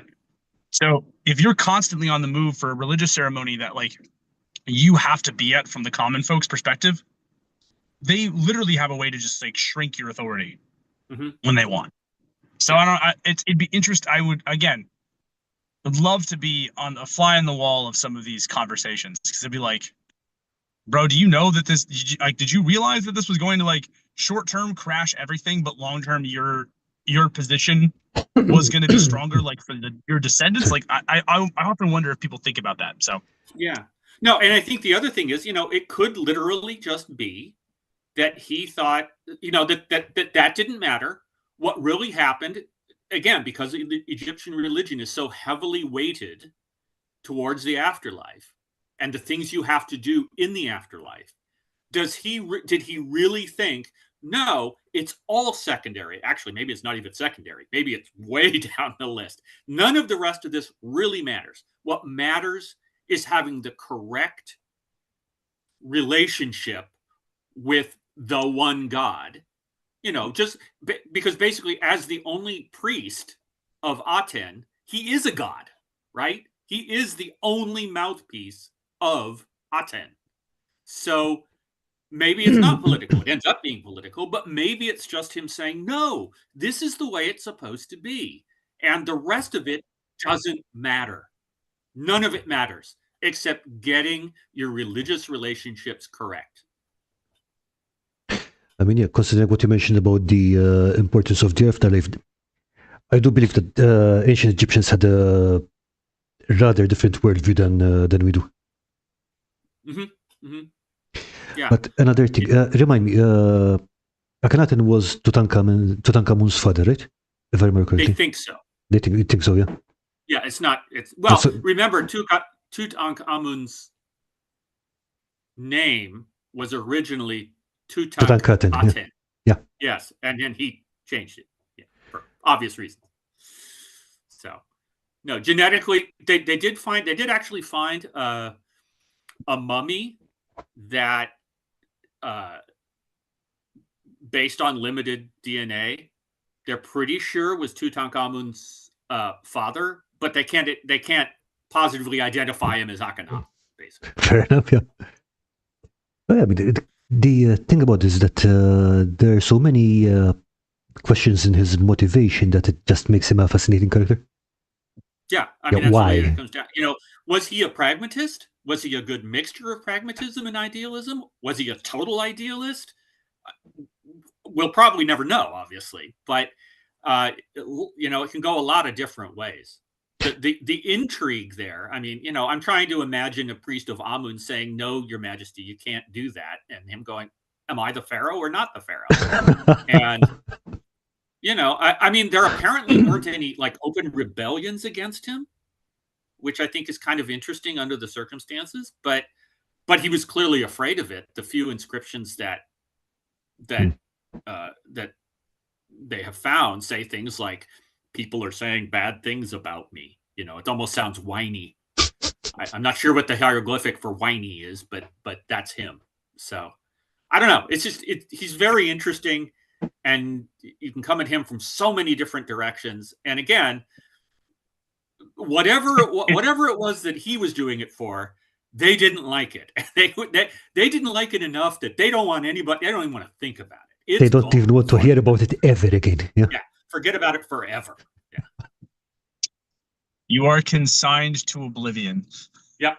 Well, and that was the idea. You remove all representation of him, and it screws him over in the afterlife. So, yep. I mean, that's pretty impressive. It's not just his reputation; they are literally. Oh yeah, no, I know. Yeah. Yep. That's significant. That's big scary. Yeah. Yeah.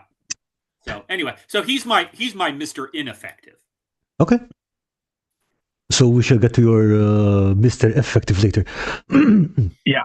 So, I'm excited for what the effective one is later for Cross. Yeah, man, that's gonna be interesting.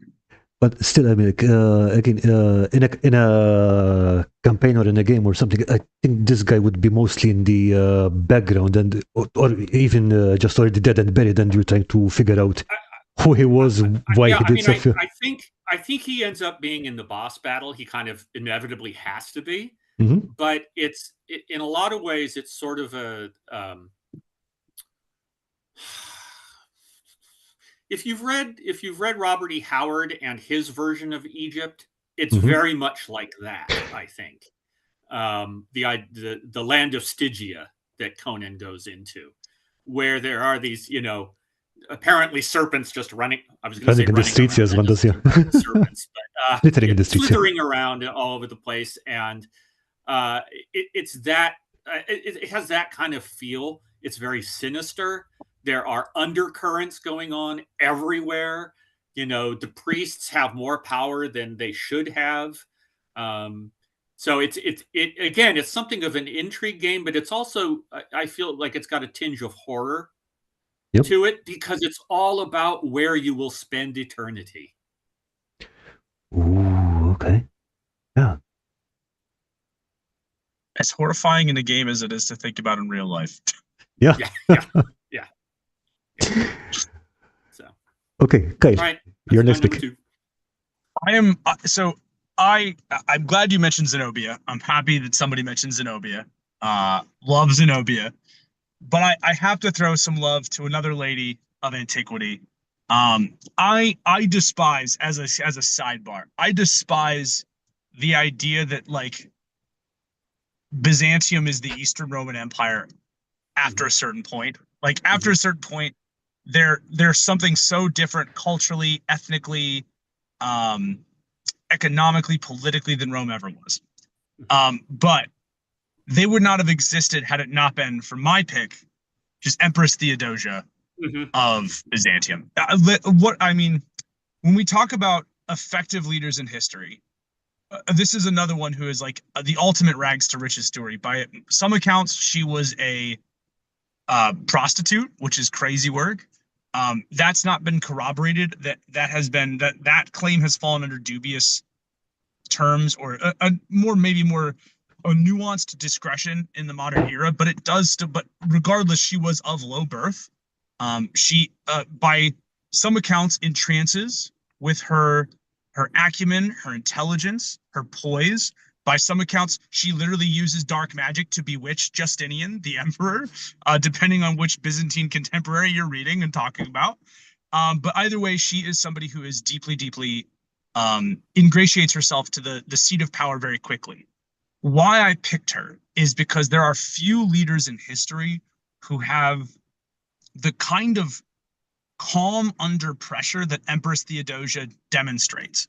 And the way that this works is much like the Roman Empire, Byzantium almost falls once very early in its history. They are invaded by enemy forces, and they're burning the city, they're sacking the city.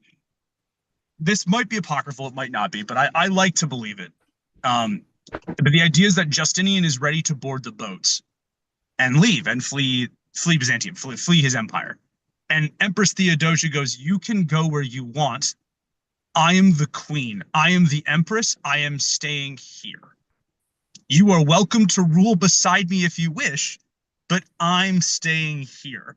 And she just thugs it out. And Justinian allegedly gets off the boat and is like, "I'm not going without you." And together they turn it around, and she like gaslight, gatekeep, girl bosses her way into stopping the invasion. Okay. And by most accounts, oh, sorry, go ahead, Karl. Is this where I think there was a quote about this, like it is better to die in purple than to live in rags or something like this? Yes, that, which is again just chef's kiss there, Theodosia. And she does. By most accounts, she is the real power behind the throne. She is a effective bureaucrat. She is effective at establishing alliances, at knowing when to break an alliance when it becomes more trouble than it's worth, which is a skill that will serve the Byzantine Empire very well forever. She understands when to give the people living under her rule enough of a cultural leash to practice their own stuff, but knows enough when to crack down if it becomes potentially harmful to the Byzantines. She helps to codify a bunch of stuff into law. She is, but again, like all of that is to say, like, she is an effective administrator. Maybe not an effective bureaucrat, but an effective administrator. Like, if she were actually, weirdly enough, and this is going to be a weird parallel, but like, let me cook for a second. She reminds me a lot of President Truman in U.S. history. Which I know is probably like, we're comparing the frumpiest old man in the world to arguably one of the most poised, attractive, and effective administrators in classical history. But one of the things I like reading about both of these people was Truman often said, "I'm never the smartest person in the room, but I know how to find them. And I know how to give them enough space to solve the problem." And that seems to be what Theodosia was amazing at. And those of you who have ever worked on a team as a project lead, as a task lead, whatever, you know sometimes that it can be really difficult to delegate a task to somebody, but then also to manage that person's task effectively, where they don't feel like you're micromanaging you or that you're micromanaging them, but they still feel rewarded for their work and they still complete their stuff on time and in a way that is effective for everybody involved. That's hard to do for a regular person in a group project in college. Empress Theodosia does this for the entirety of her reign across one of the most logistically complex empires of all time. Like, it sounds stupid to say that delegation, effective delegation, is a skill, but that's really what separates a good administrator from a bad one. And Empress Theodosia seems to be better at it than almost anyone in human history.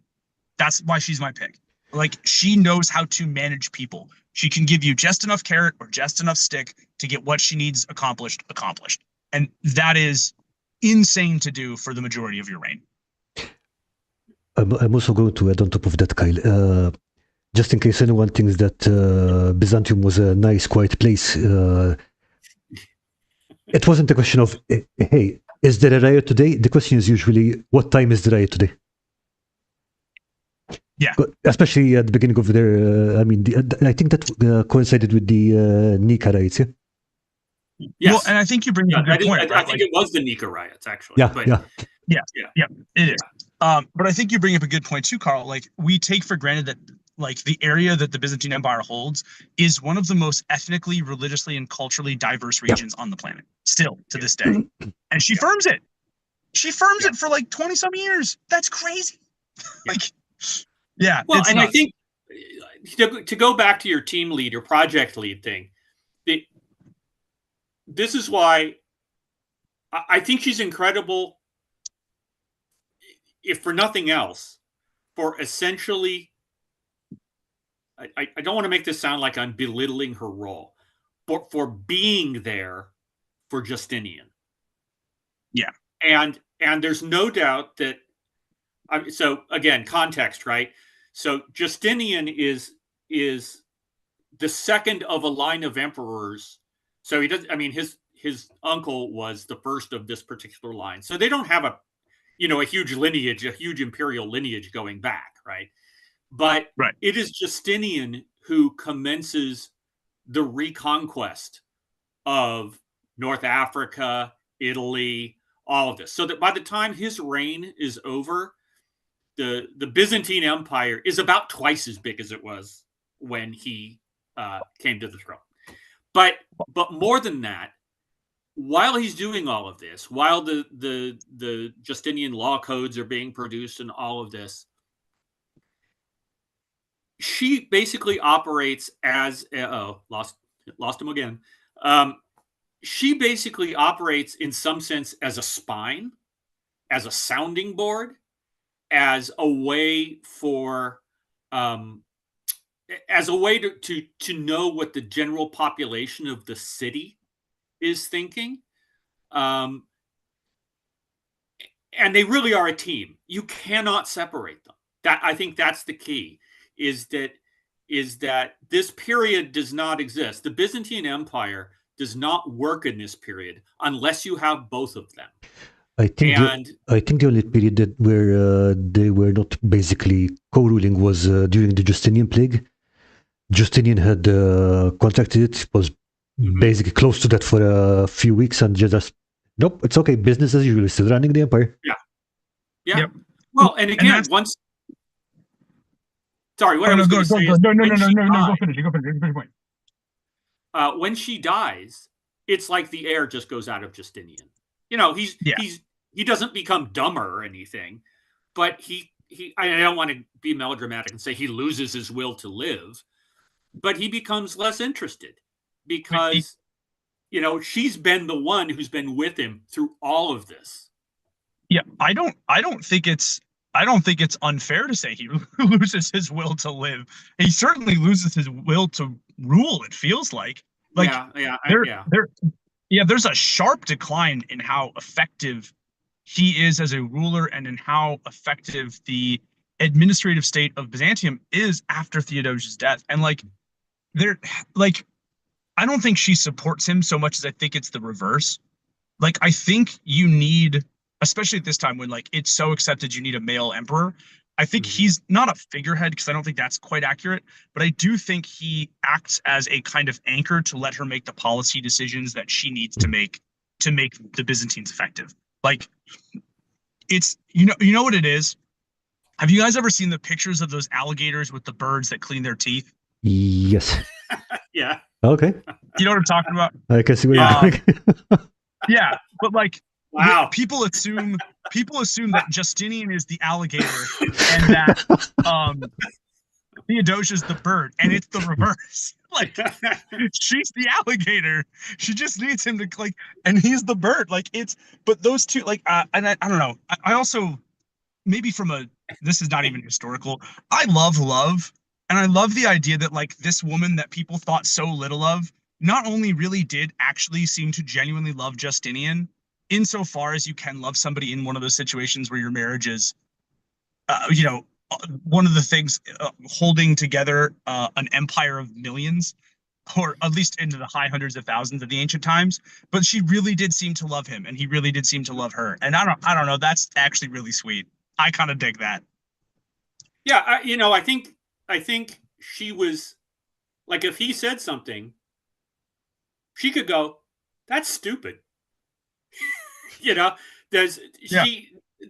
It seems like even if her father was what was he, a bear keeper or whatever it was, her father was a bear keeper, for God's sakes.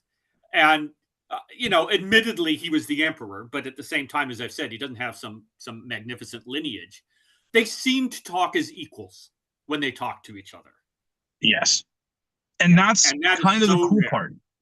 Well, and the cool part is, right, and those of you who have played, at leadership or know people, one of the most important things that you can find in a collaborator is somebody who will tell you when they think you're wrong, or will hold you accountable.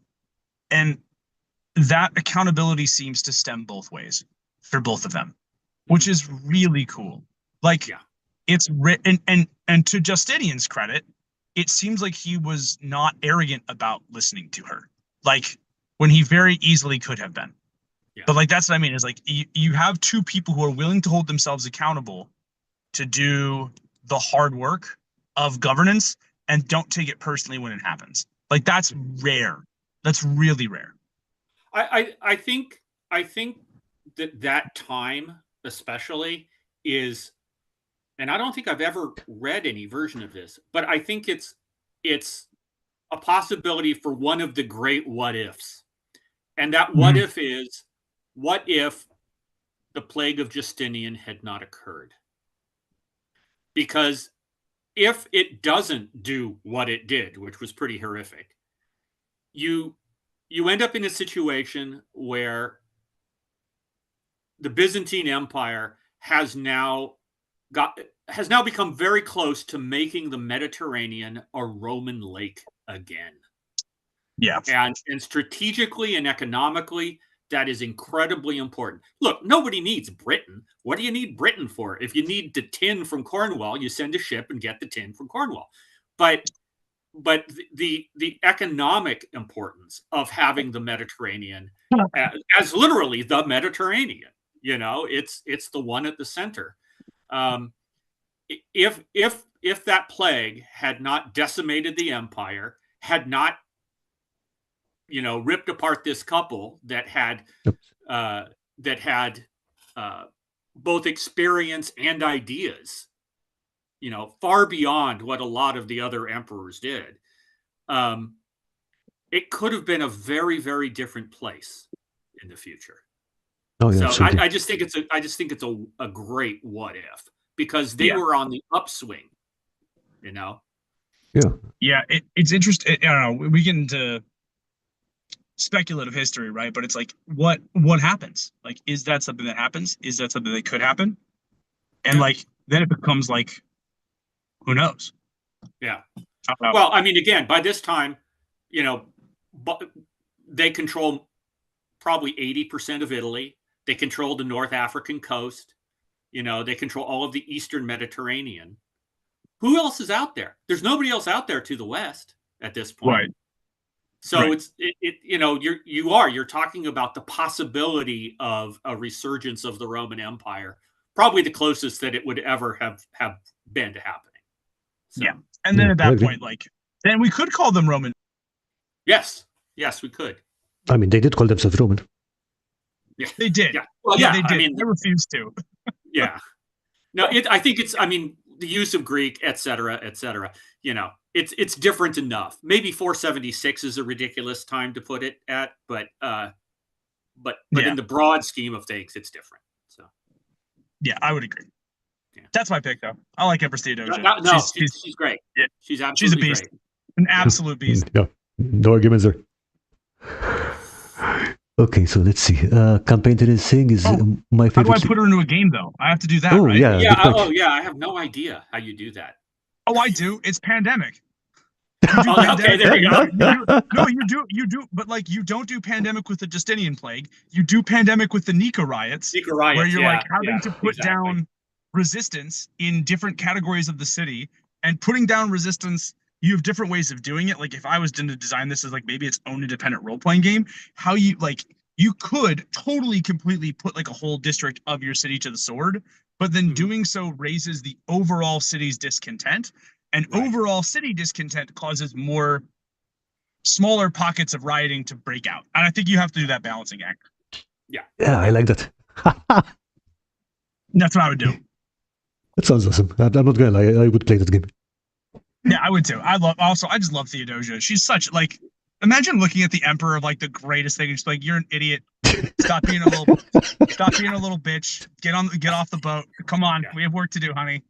Like, you have to extend that scene to him saying, "Yes, dear." Yes, dear. It's the trope of the honey-do list, but it's just like save Byzantium, and it's like, yes, exactly. I just love that she's like tapping her foot impatiently in the corner, going, "Would you come on? We gotta go!"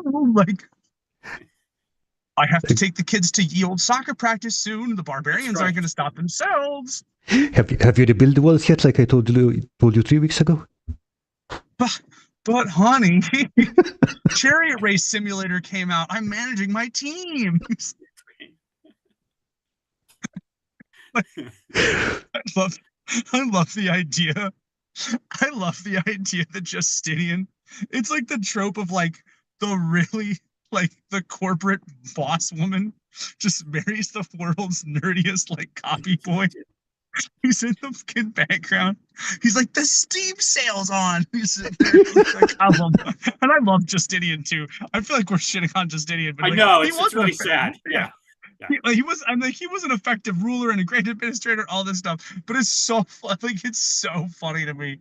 Okay. Oh man, we mentioned the interactions with between Rome and Persia earlier, and in particular, Justinian has this really fantastic interaction with I forget if it was Khosrow the first or the second. I'm not sure right now, but literally they just spend their entire lifetimes just pissing on each other.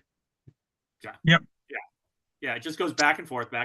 Yeah. Yeah, and literally just oh, you build a castle there. I'm going to build an even bigger castle opposite.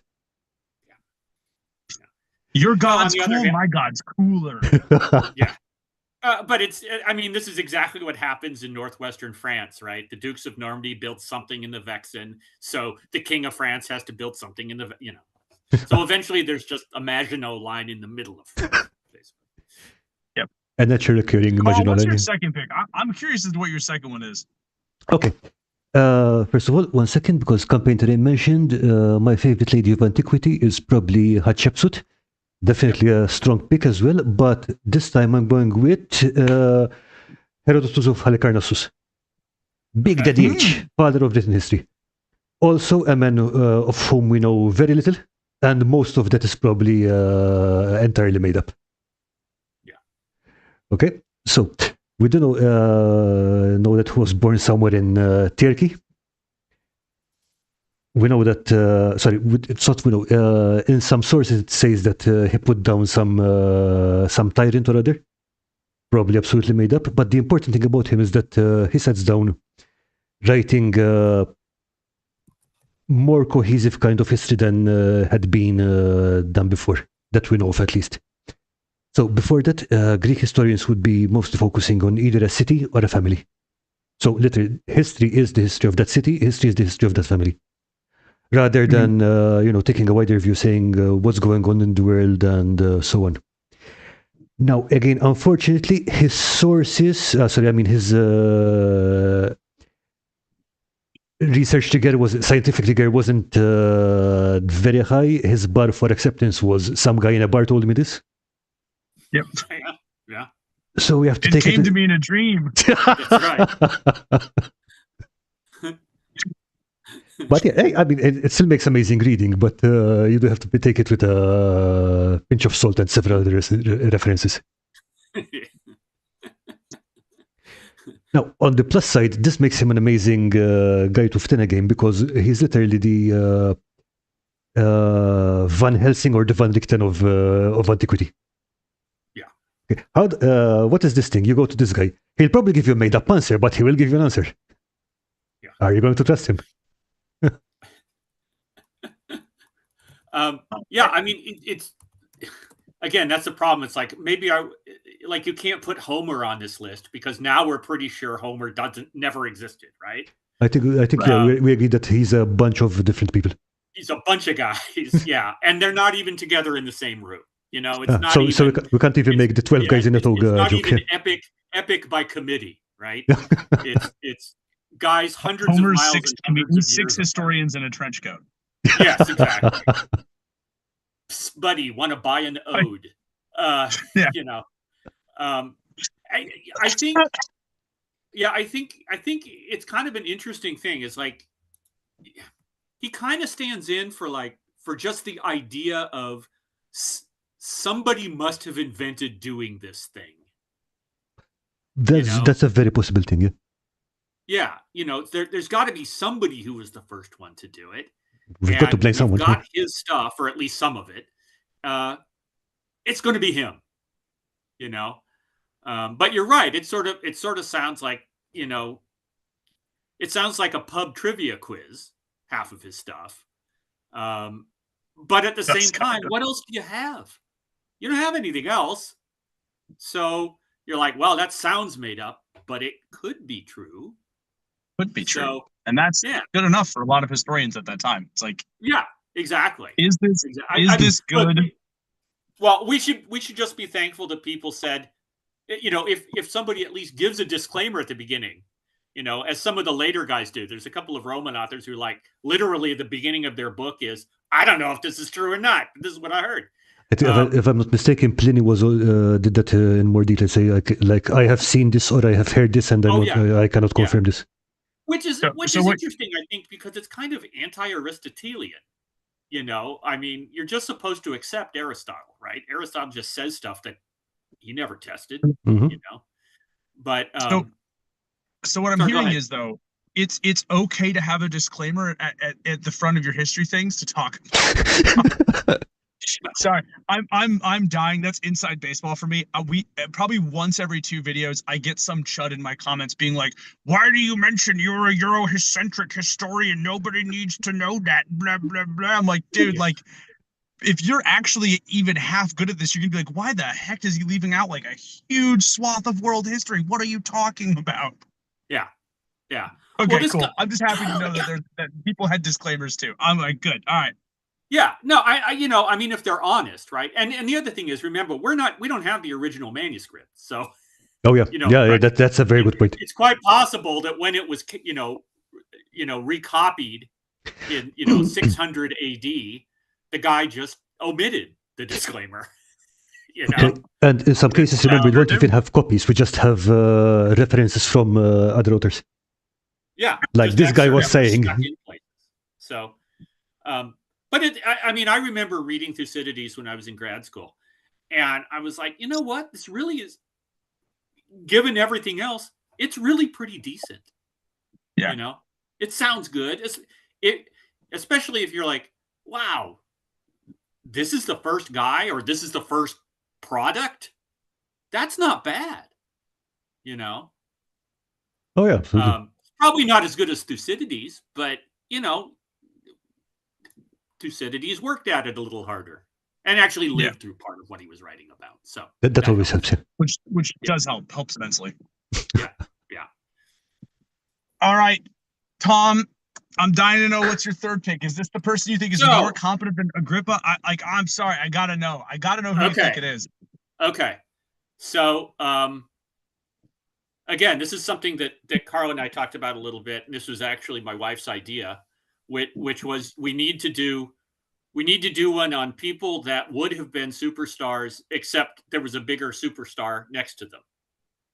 Ooh, and Agrippa is one of those. Next episode topic. I'm in. That's a great one. Because Agrippa is one of those. Yeah. Right? His disadvantage is he's sitting next to Augustus. Okay, so he's the Scottie Pippen to Augustus's Jordan. That's the problem. There you go. Yep. So, Mr. Effective for me is Philip II of Macedon. Oh my God, that's such a good pick. Yeah. And I'm going. Oh, that's such a good pick. This is, I'm going to justify it first of all, and that is, what's so freaking great about Alexander? As far as I can tell, basically it consisted of, I've got the best army in the world bequeathed to me by my father, and I'm going to take advantage of Persia's temporary dislocation nurtured by my father over 20 years. And I'm not going to do any state building. I'm basically just going to take my guys. We're going to kill everybody we see. I have no overarching plan except to keep going. And, well, that's it. That's why I'm a genius. That's why I'm Alexander the Great. And I'm like, maybe militarily. I have some arguments with that too. But so Philip of Macedon, I'm just going to say this. The thing about, we're standing on the shoulders of giants.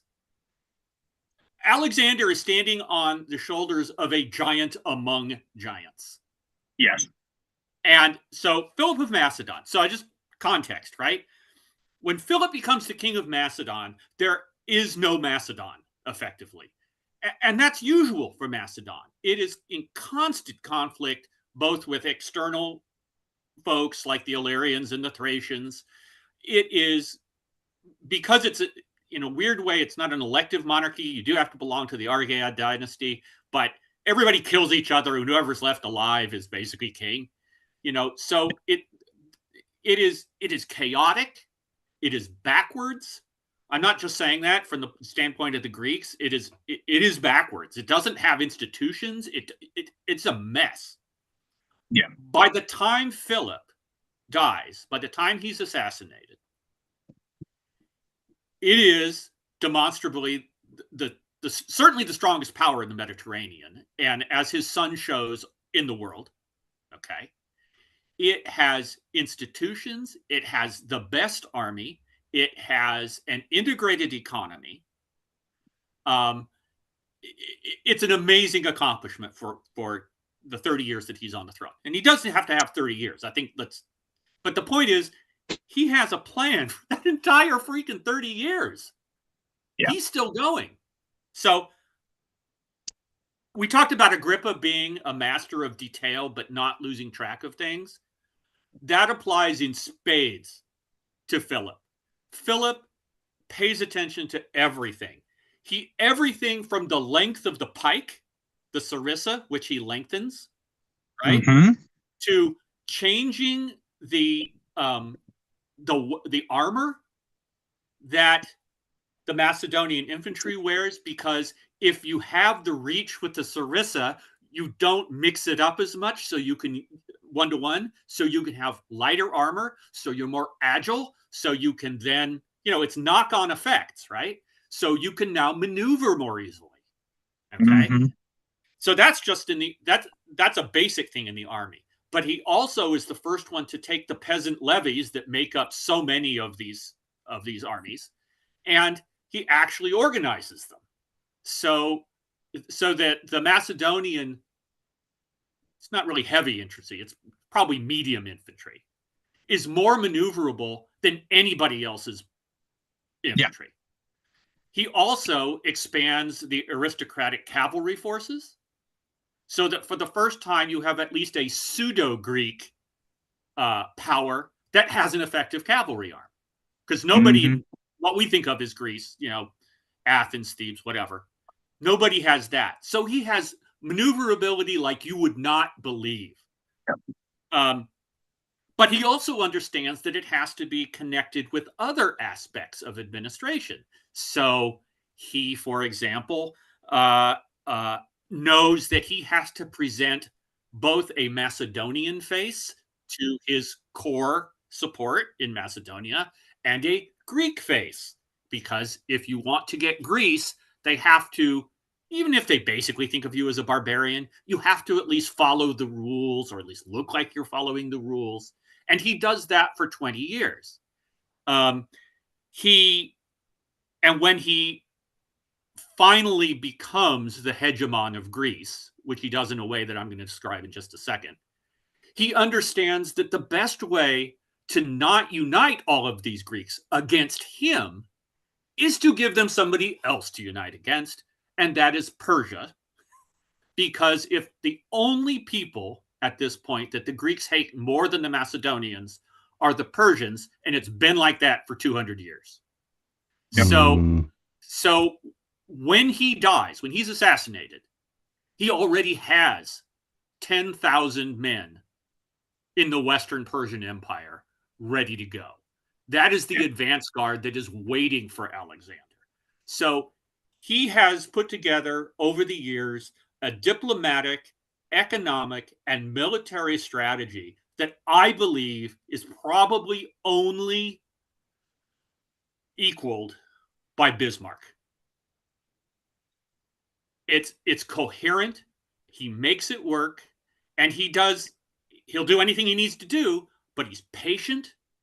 He's a planner, but he will strike and be absolutely devastating when he does. Or if it's better, he won't be. It doesn't matter. Yeah. He's incredibly flexible. So, for instance, initially, when Macedon sort of stabilizes its northern frontier, so he doesn't have to worry about that, and he starts looking at Greece, he allies himself not with the discontents in Greece, like Sparta or Athens, because at this point, Thebes is the hegemon of Greece. Okay? He allies himself with Thebes. He had spent time there as a hostage in his early teens. He saw the way the Greeks fought. He liked a lot of their culture. And he was like, no, don't ally yourself with the weak ones. Ally yourself with the strong ones. And what you'll see is you are now absolutely secure. Absolutely. And then you can just keep poking at the Athenians and the Spartans until they react. And then you have Thebes on your side to watch your back while you take care of the Athenians and the Spartans. So that at the end of it, what he does is he finally says, okay, this is good. Don't have to worry about these guys anymore. Thanks a lot, Thebes. By the way, you're no longer my ally. I'm taking you. And at that point, he becomes the hegemon of the Hellenistic League, essentially the ruler of all of Greece. And that is what Alexander walks into. That's what Alexander inherits. He inherits a coordinated, advanced, incredibly well set up situation. So I don't want to take away from him what he does in Persia, but I'm just saying none of that is possible without Philip's genius. Totally. Yeah. And he is a genius in many ways, not just militarily. Yeah, he goes into a foot race having inherited a sports car. Yes, that's a good way to put it. When you were like Philip and Bass, I'm like, God, it's such a good pick because and I just want to say one more thing. Part of the reason Alexander is able to go and fight on that front, and you touched on this with the way that he destroyed the Hellenistic League, but he establishes an effective, efficient, long-term bureaucracy that allows Alexander to effectively ignore statescraft while he's on campaign. Yeah. The state runs itself with zero issues. Yeah, and while he's gone. And in fact, that's one of the problems that once Alexander is gone, he hadn't put anything in place to correct to replicate that in his newly conquered territories. Yeah, it all falls apart. He might have set it up, but he dies too soon. But there's no revolts against him while he's off. No. The people that there's discontent, but there's no widespread revolt. Yeah. But the other thing is, remember, most of the people that he appoints to administer Macedonia or Greece proper are in fact guys that worked for Philip. Yep. Okay. I would just like to point out one more thing while we're on this topic. I don't think you're giving the companion cavalry enough credit for where they are in the ancient world. The companion cavalry are terrifying. Awesome. You talk about the technological innovations that Philip uses for his phalanxes, the innovations of they're not stirrups because the stirrup doesn't get invented till a little bit later. If someone I'm sure will correct me if I'm wrong, but the innovations in equipment, he lightens the spear for them, which people are like, why does that matter? And it's it matters for everything. There's so many little tweaks that Philip makes to make them the most effective cavalry in Greece, if not in the ancient world for not a long time, but for a short period of time, which is cool. We don't think of cavalry with Greece often. No. Yeah. And for a brief shining moment, it had some. Well, I think the thing that, if I could say one thing, sort of the cumulative effect of his, and he does military administration reform as well. Yeah. but the thing that he does is that army, which was a total joke when he came to the throne, it becomes so flexible that Alexander can do whatever he wants with it. Yep. I mean, you have guys with weapons that have been thought about. People are actually looking at what's the best way to do this. It's not this is the way my father did it and my grandfather did it. there are still Greek hoplites going out in their great grandfather's armor, Right. And Philip was like, It's, no, screw that. We're going to do something good here. We're going to develop the best thing. It's the first military R&D, like in the ancient world. Yeah, and it's across everything, as you say. It's the cavalry as well as the infantry. Yeah. And yeah. And so when the one thing I will say is I don't want to rag on Alexander too much, because I think that at least at the very beginning, when he understands that his dad has set this up for him, he understands that this is an all or nothing situation, and that his father wasn't just screwing around. He wasn't just playing the old Greek game of, hey, play, ally with somebody today and stab him in the back tomorrow. He understood that no, time is of the essence. Strike while the iron is hot. So, Thebes, after Philip dies, Thebes rebels because they're like, oh, good, the bad guy's gone. Now we can do this. And they hate him because, they used to be his ally. And then he said, no, you're not my ally anymore, blah, blah, blah. And Alexander takes this wonderful army down and does something, it sounds weird to call it innovative, but he took a page out of his father's book. What am I trying to achieve here? What did I learn from Aristotle? Because remember, Aristotle was his teacher. Taught by Aristotle, yeah. Yeah. What is it that I need to do to get to the point of invading Persia? So he goes to Thebes. Thebes says, no, we reject you, blah, blah, blah. And he says, okay, that's fine. And he takes Thebes. Now, it's not the taking of Thebes that's important, but standing behind Alexander at this point, I think, is Philip saying nothing can be allowed to stand in the way of the ultimate goal. And it's that nothing that Alexander then does. In conflicts between the various city-states, the polis of ancient Greece, you could lose, your walls would be leveled, you might have to pay tribute, and 50 years later, you rebuild your walls. I mean, Athens did this several times. Right. But what Alexander realizes, and this is the thing that he learned from his father, is don't be afraid to innovate. Because when he takes Thebes, he doesn't say, I'm taking down your walls, pay me a tribute. He says, I'm destroying this place. No one will ever live here again. And if anybody comes to this place, my men will kill them. And the destruction of a polis, it's hard to get this across now, but the existence of a polis was religious in ancient Greece. This was a spiritual homeland as well as a physical place. And you just don't destroy that. You're calling down the anger of the gods. And Alexander, trained by his father, said, no, that's not the way it's going to work now. Yeah, what gods? And I'm wiping it out. And Thebes is utterly destroyed. Yeah, there are no gods but me was kind of Alexander's whole shtick. Like look at think about what he did to the Gordian knot. That's a good example. Dragging the Oracle of Delphi out by her hair and being like, you will meet with me. Yeah. What do you? There are no gods but me. Like, if there are gods, they will come down to earth and stop me. And nobody did. So, yes, yeah. And again, my contention is none of that happened. Although Alexander, again, not a dumb guy, not educated, the whole bit, but none of that happens, except that Philip is one of the biggest badasses in history. Yeah, in 100%. every possible 100% way. And I'm 100%. going to say one last thing about him, which is possibly his greatest achievement in all of this was being married to Olympias for 20 years and not being poisoned by her. Husbands of the world, take note. Yeah.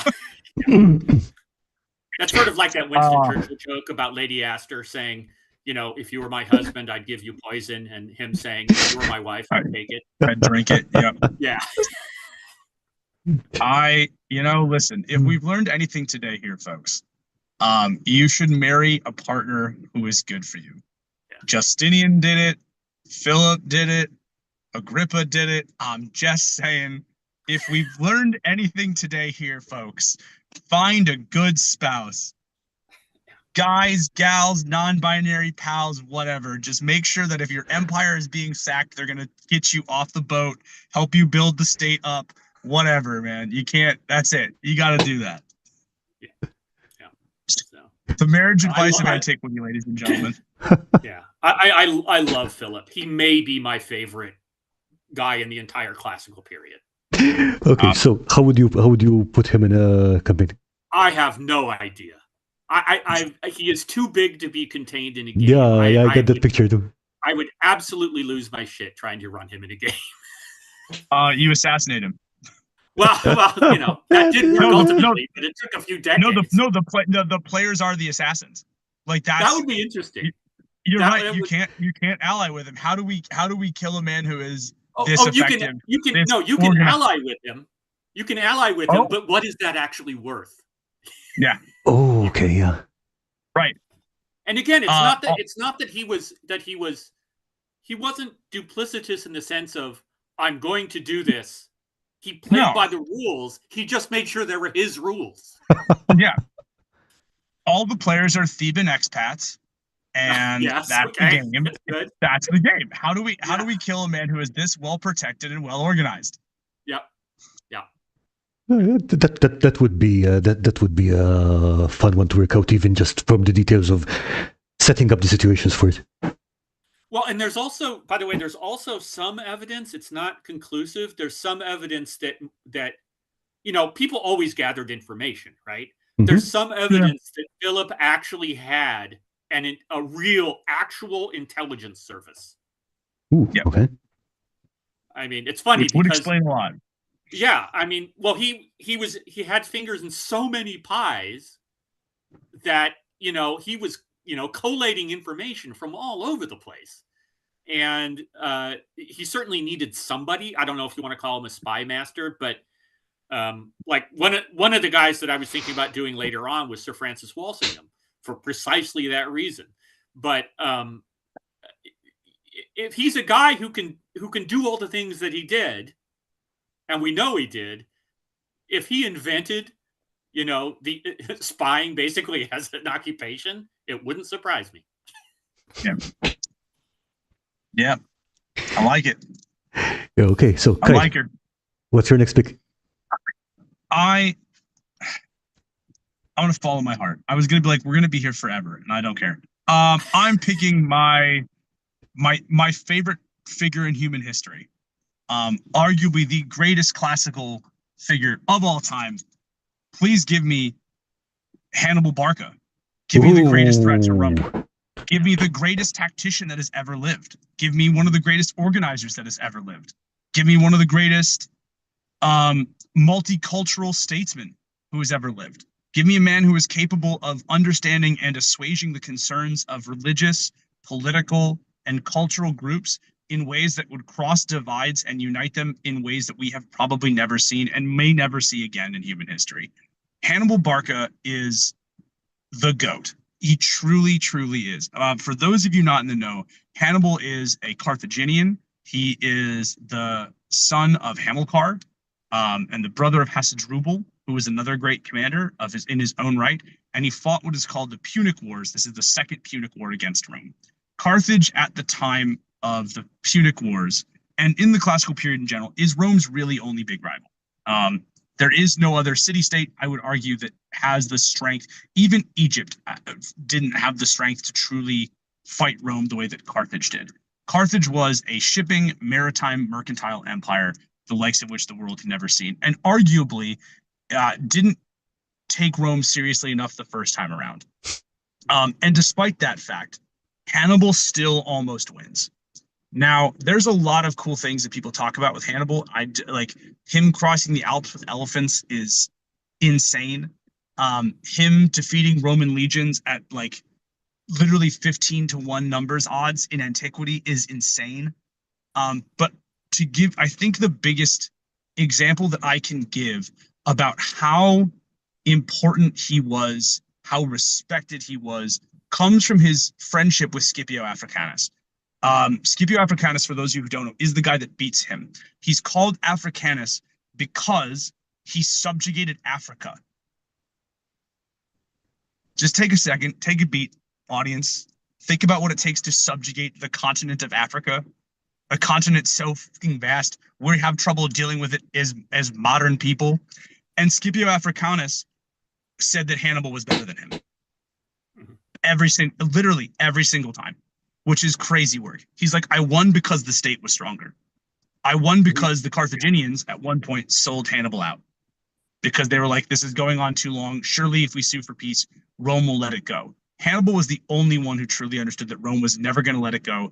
They needed to torch the empire. They needed to do what Alexander did to Thebes, tear the whole city down root and stem, salt the earth, just destroy everybody. If they had done that, I don't think we understand how the scope of world history is totally different. Yes, Carthago delenda est is exactly it, campaign team. Exactly, Carthago delenda est. Literally, Carthage was such a threat that Roman senators would end their speeches with like, we have to kill Carthage. Like, we have to. And Hannibal knew it. To quote, so to give you some more context, the double envelopment strategy that Hannibal uses is one of the only ancient techniques still being used and studied in modern warfare. That is how effective of a technique it is.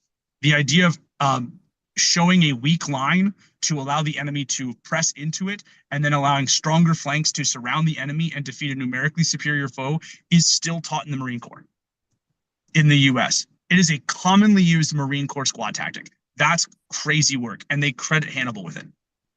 That's nuts. Later on, when Hannibal is defeated, he goes on the run and essentially becomes a supervillain for hire by other parties. The Seleucids, for example, hire him to fight Rome. He is the only person that wins battles against Rome for the Seleucids because he's Hannibal Barca and he's the freaking man. He makes a snake catapult. What? He designs I'm not even joking. He designs an anti-personnel catapult for naval battles with a tiny cage. The cage is designed to take the majority of the force. What you do is you load it with asps and cobras and venomous snakes, and you put it on the ship and you launch it at the other ships, and the poisonous snakes cause chaos and kill the ship. He's crazy, dude. The reason he wore an eye patch is when they were crossing, after they crossed the Alps, they crossed through a march and flesh-eating bacteria got in his eye. And then rather than stop marching, he just removed his own eye with a knife and just said, F it, we ball. That's insane. It's like, hardcore, yeah. Here's the other thing. Like, he and Scipio sent fan mail to each other for years after the war was over. Mm-hmm. Years. We have a letter from Scipio literally being like, if you had beaten me, they would remember you as greater than Alexander. I still think you are greater than Alexander. Scipio loved this. Again, like, you can tell a lot about a person by how much their enemies appreciate them. When the Roman state said, tell us where he is so that we can assassinate him because we know that you're sending him letters, he just said, no, do something about it. I think that's a great choice. I will probably argue that Philip is still greater just because he handled politics better, in his own. But I mean, look, he was the king. Yeah. So it was easier, right? Yeah, I did have a Senate to deal with it. Hannibal did not get assassinated potentially by his own son. Well, that's true. Okay, fair enough. Yeah. But there are a lot of similarities, right? There are. Yeah. And they like, that's the thing is like, I love Philip so much because like, he's another figure who's like ahead of his time, but like the tactics that Hannibal was doing were modern tactics. Yes, and I think absolutely. A lot of the other thing that we don't take into account with Hannibal is I joke, I photoshopped a picture of Hannibal Barca's face over Pitbull's face and it just says Mr. Worldwide.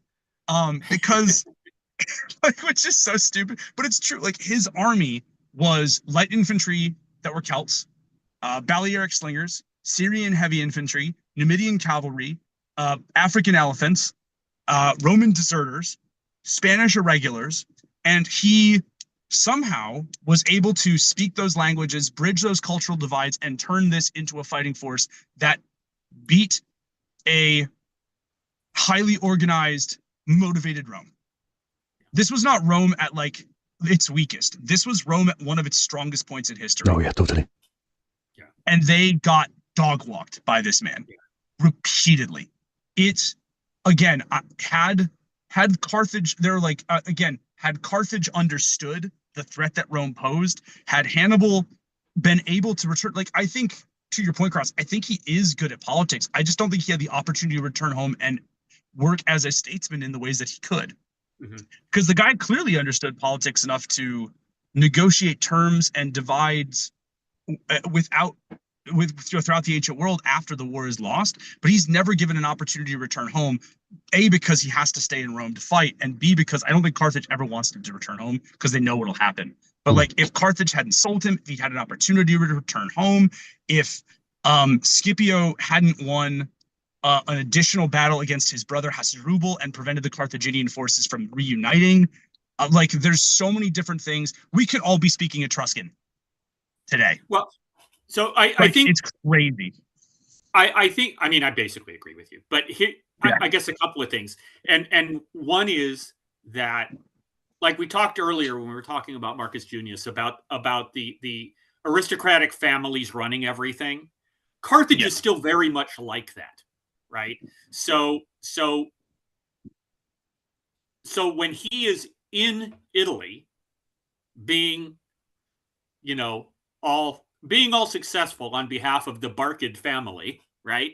There's a whole lot of other families that don't like how successful he is, right? So, oh, sorry, no reinforcements this year, things like that, right? So to a certain degree, this is not about there's a problem there. In that he can't replace his losses. And even though he's winning every battle, he still can't replace his losses. Whereas, like, even after Cannae, 50,000 Romans are killed on the field of Cannae. Okay? He does it using envelopment. And what's the Roman response? Okay, 50,000 more. we'll reach another army. Yeah. By the way, at that point, they're on their fourth army.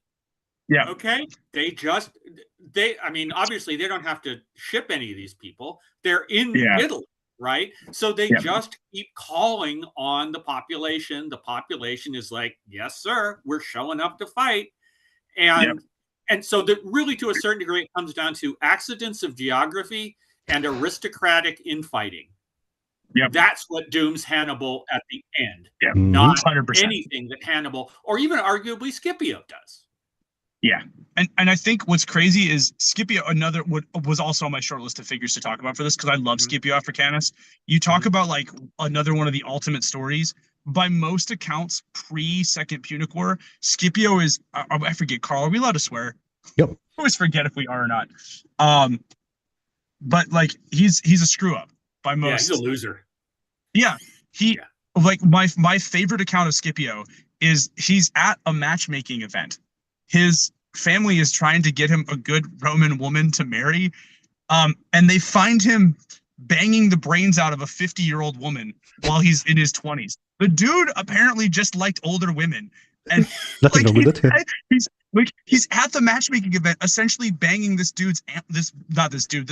woman that his family's attempting to set him up with. He's like banging her 50-year-old aunt, like in the next room over. Like he's like an American Pie character. Up until he totally is. It's such a crazy story. So he literally is an American Pie character up until the day his dad is killed. His dad dies fighting the Carthaginians. His dad was a cavalry officer of middling repute, and gets destroyed. And all of a sudden, it flips this switch in him where he's like, my family is so desperate and Rome is in such danger. What have I been doing? Literally, it's like the closest equivalent to it is like if you've ever watched a show where the joke character finally locks in, and it's the scariest thing in the whole world. That's Scipio Africanus in a nutshell. Nope. Yeah. He's just called Scipio the Younger. Yeah. Yeah. I mean, he has his come to Jesus moment, and that's it. He never looks back. But the other thing is that, again, reputation is so important to all these people. And the bottom line is he still has to prove himself. But you know what helps him? The fact that Hannibal has decimated the ranks of the Roman military leadership. Yeah, good point. There isn't anyone else. you're going to send out the usual 50,000 men with 2 consuls. Guess what? I've killed the consuls. Who's going to, well, okay, who's next? Just line them up. That's what I mean. It's like, it's such a funny thing because he literally, again, was an American Pie character. They didn't want to send him, but they had nobody else to send. Right. And then all of a sudden Scipio starts winning. And he starts winning because he understands the longer I drag this out, the more people drift away from Hannibal's camp to try to loot the countryside. And then I can pick them off in smaller skirmishes, which he does effectively. And then eventually has to force Hannibal into battles. Hannibal can't win. Like, he wins by losing. It's insane. And then, of course, he goes to Carthage and just absolutely crushes them because he is actually a competent tactician and a great leader. But just like, it's so interesting that like Scipio wins by like understanding that he's not built like that. Yes. He just knows. The other thing I guess we should point out is that Hannibal doesn't just, like Alexander, Hannibal does not just appear, he doesn't spring from the forehead of Zeus or anything. The Market family is a powerful, established, very able family in Carthage. So his father is a general who takes over part of Spain. His brother Hasdrubal, who's eventually... Is he actually killed by Scipio? He's beaten by Scipio. I believe he's killed during the rout. Okay. So, but Hasdrubal also helped to expand the Carthaginian hold on Spain. I mean, this is an able family. Well, put it that way. And it's just that he's the most extreme example. Well, but to that point, though, unlike Alexander, who I feel like kind of trips into it, Hannibal helps build a lot of that infrastructure up, even at a young age. Like, we have firsthand accounts of him.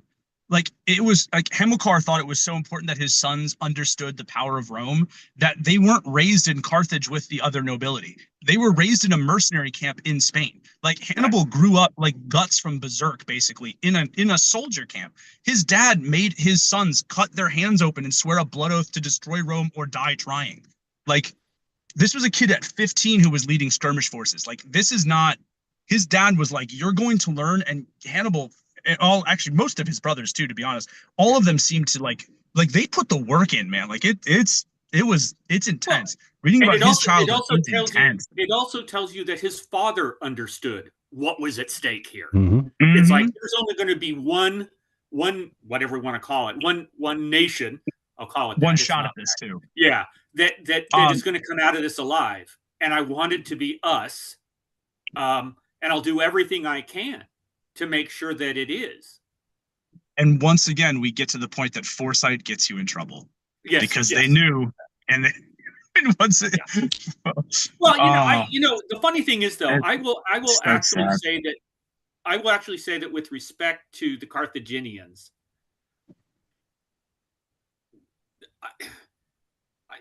the First Punic War was not a good thing, but I think, I mean, they had not come into direct conflict with the Romans before that, and I think they just did not believe or understand how remorseless and relentless Rome could be.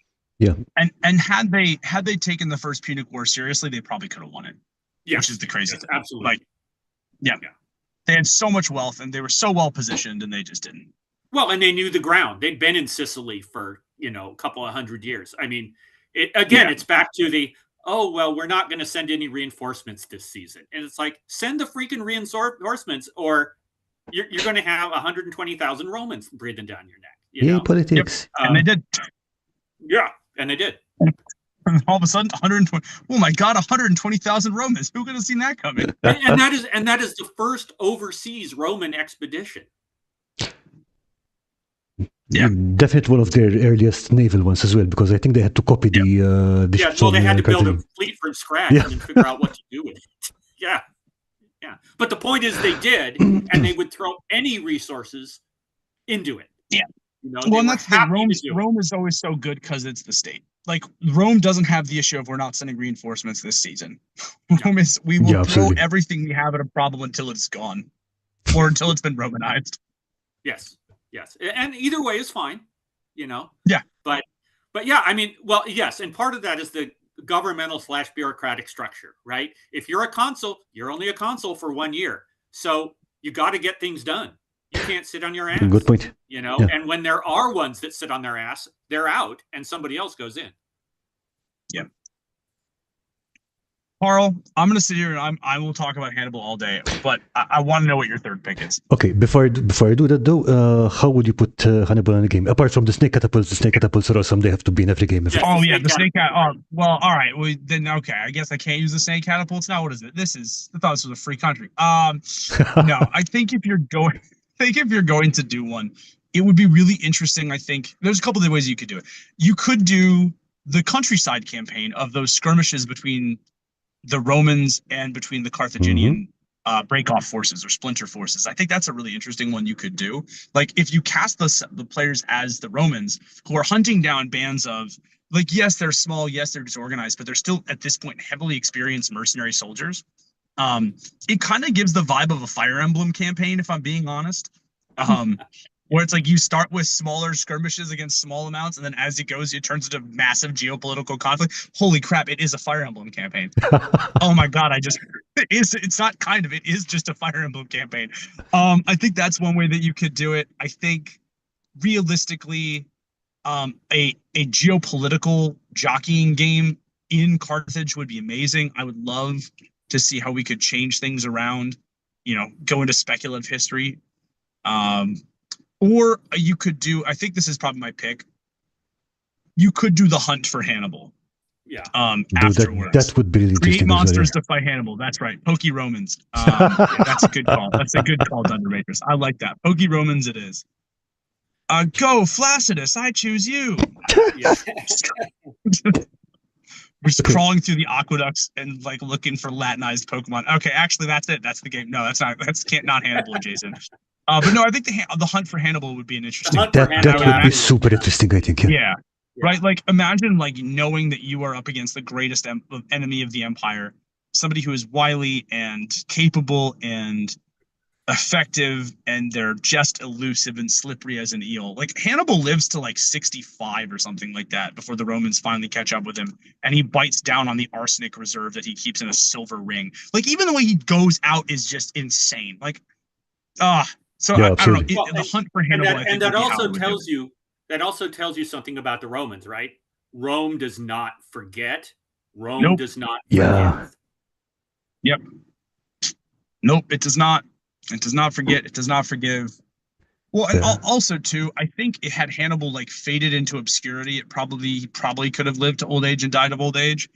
But Hannibal was never going to fade into obscurity. No. Hannibal was going to fight for everybody who had a beef with Rome and try to run the ones again. Like, yeah. And not only that, but he doesn't go to the little guys.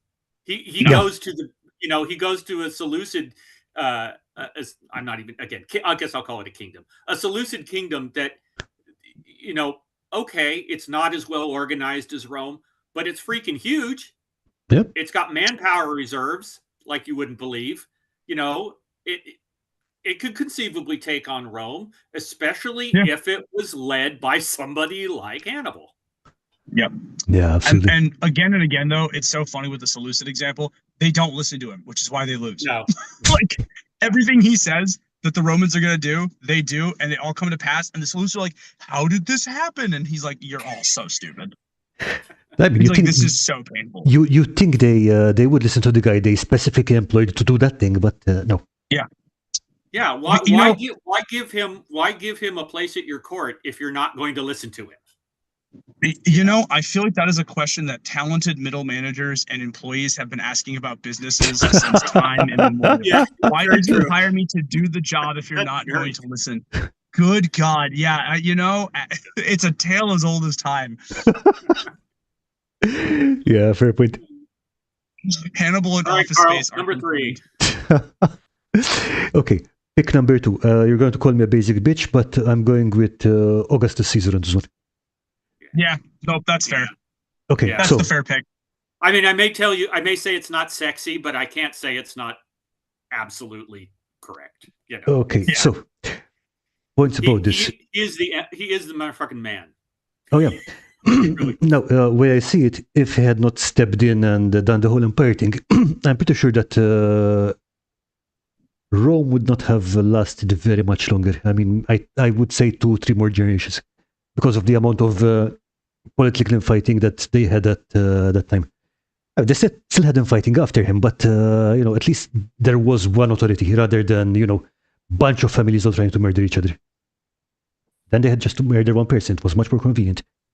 I'm going to say the same thing that you said with Philip and Alexander. Most of the groundwork was set up by Caesar, but again, it took a certain amount of political juggling to keep all those plates spinning and get where he got to.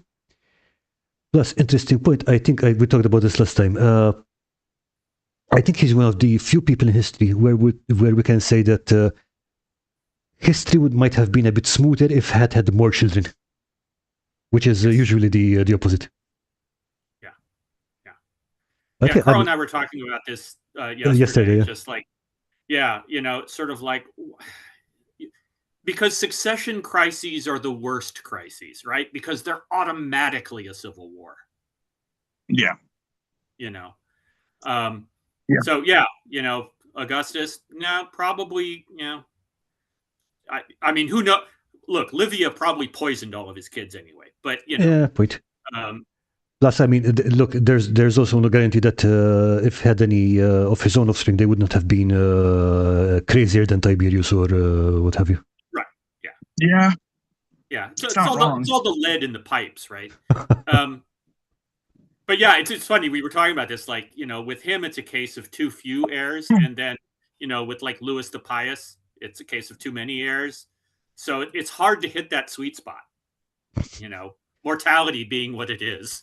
I mean, the Ottomans seem to have figured it out, so they can have as many children as they like, but then they just murder most of them when murder all of them. Yes, exactly. Problem solved. Yeah, it's easy. It was a problem for about 10 minutes, and then the special squads went into action, and then it wasn't a problem. It's one of the things though about Augustus that I think is interesting, because we keep drawing these parallels to like how Alexander, like to the way that like the Alexanders of the ancient world, which I don't think it's unfair to call Augustus and Hannibal like an Alexander template, but like I think those two have so much more in common, because it feels like, yes, Augustus inherits a lot, but he inherits a lot at the worst possible time. Oh yeah, absolutely. Like, absolutely. He's not going up against slouches. Like, he's going up against Pompey the Great and Crassus, who are like both wealthy, respected, entrenched, established, well-armed, heavily fortified. Like, and Augustus is like, what, 17? Yeah, and everyone you mentioned is like much more experienced at warfare, much more experienced at politics than his. Yeah. And he kind of makes it look easy. Like, that's the crazy part, is like reading over that history, like, yeah, there's difficulties, but like, you would expect there to be a lot more difficulties for Augustus. Yeah, no kidding. Like but it doesn't seem like there is. It seems like he just does fine. Tell you what, I think part of that is in the things that you cannot see. It's, again, by being both the nephew of and the adopted son of Julius, he automatically steps into those familial ties, alliances, obligations, and so much of the client patron relationship was so important in ancient Rome. That just kind of transfers just by because everything has to be passed down. And again, remember, because women aren't worth anything, right? They're only there to form alliances and to have kids. That's it. That's all you need them for. But because of that, and there's nobody else out there. There's nobody else out there in the Julian family, right? So everything is going to gravitate towards him. So if you look at somebody like Pompey or Crassus, a lot of what you're seeing them at the peak of their powers. They're established, right? Yeah. And so they've had their lifetime to build things up, but they also, inherited something from their lineage as well. Yeah, for sure. I do want to say, though, again, on the topic of like inheriting things, yeah, I know Augustus inherits a lot, but I think there's a reason Caesar selects him as his successor, right? He takes Augustus on that ship with him, basically on like a Roman vacation, Roman holiday. There we go, we did it. And walks away being like, this kid is the one who needs to take over. Like, Augustus was, to your point, and I'm sure, Karl, you would get to this anyway. I mean, maybe you want to go over all of the reasons that Augustus is the GOAT, because like there is no more effective administrator or leader in Rome than Augustus, except for maybe Aurelian towards the end of Rome, because he had a harder task and accomplished so much. But yeah, to be honest, I didn't go with Aurelian because I thought that was a bit, too close to us to be antiquity. It's but yeah, I mean, again, I'm not sure how much more difficult the task was, because again, one's got the empire that's falling apart, this one's got the republic that's falling apart and has to weld it into a new empire.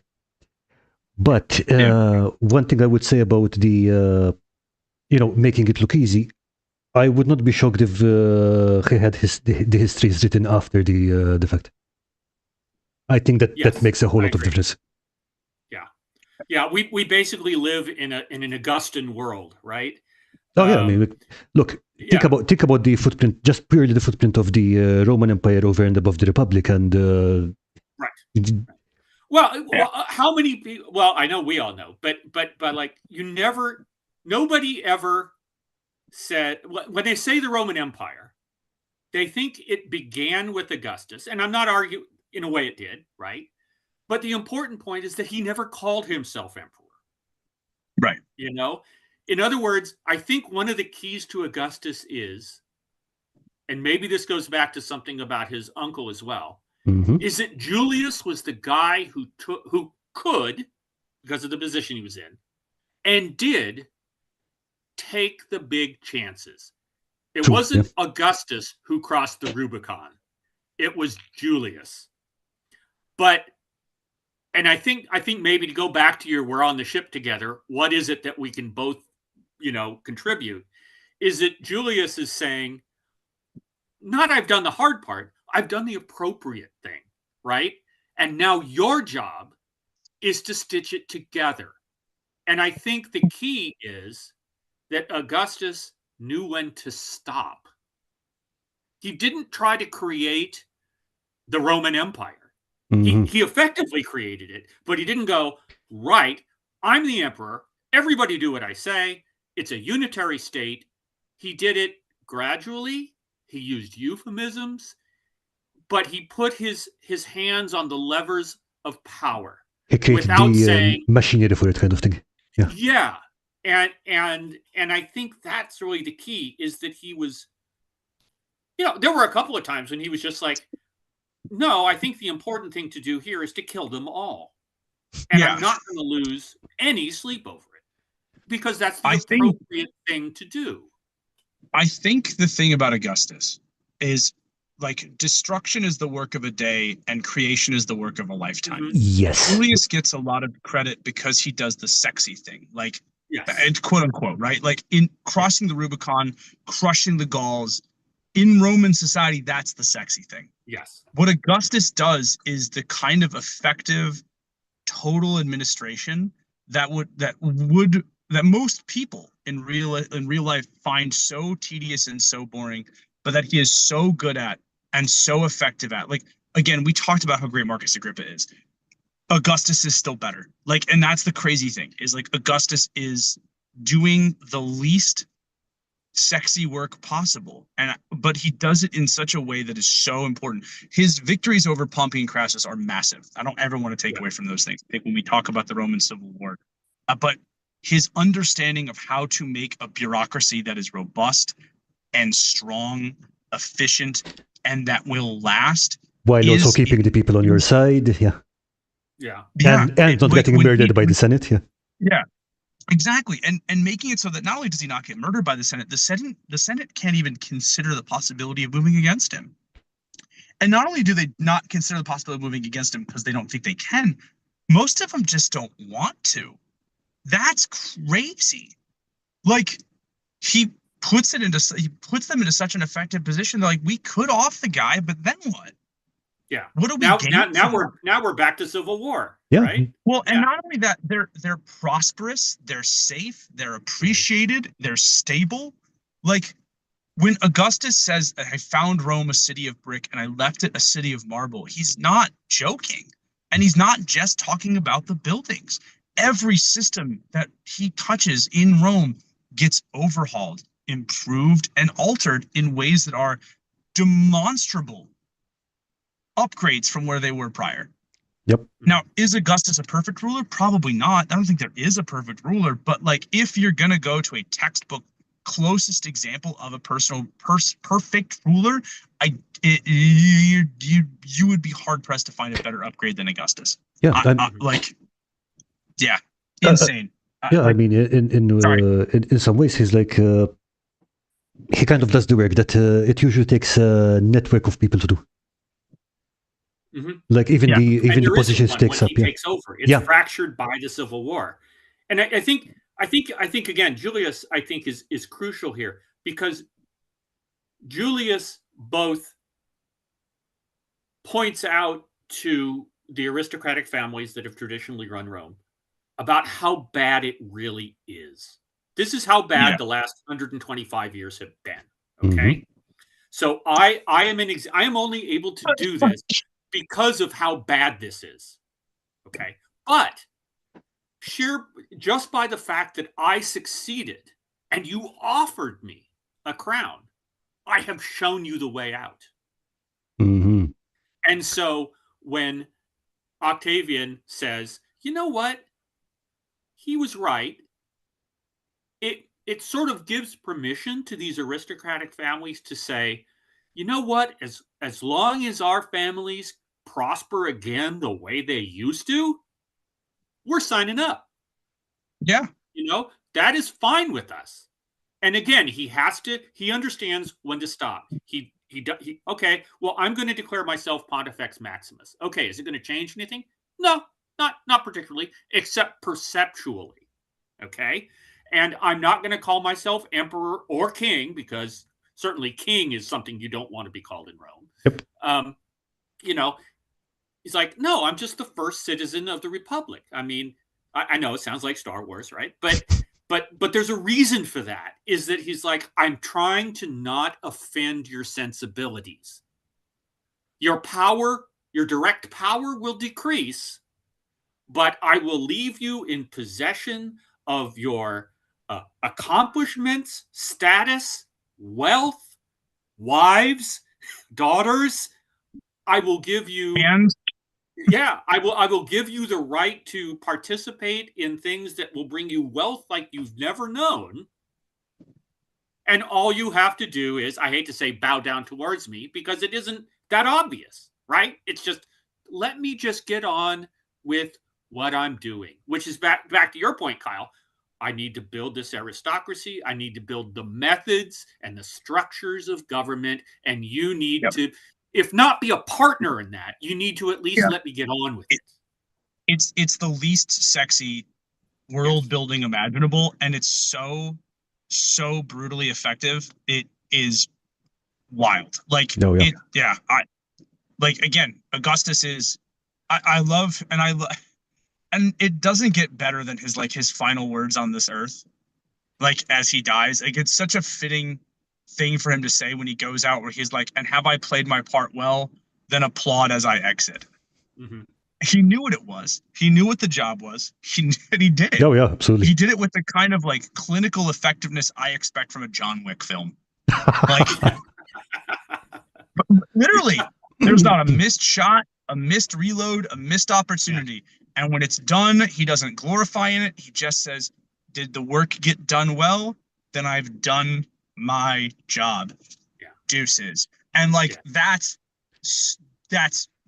there is no greater flex than that, I think, in history, than dying knowing that you have left the world that you left behind stable, prosperous, healthy, and slated for greater success after you are gone. I mean, that the problem is, and this is again his one failure, is that there were some missed shots and he didn't have any children.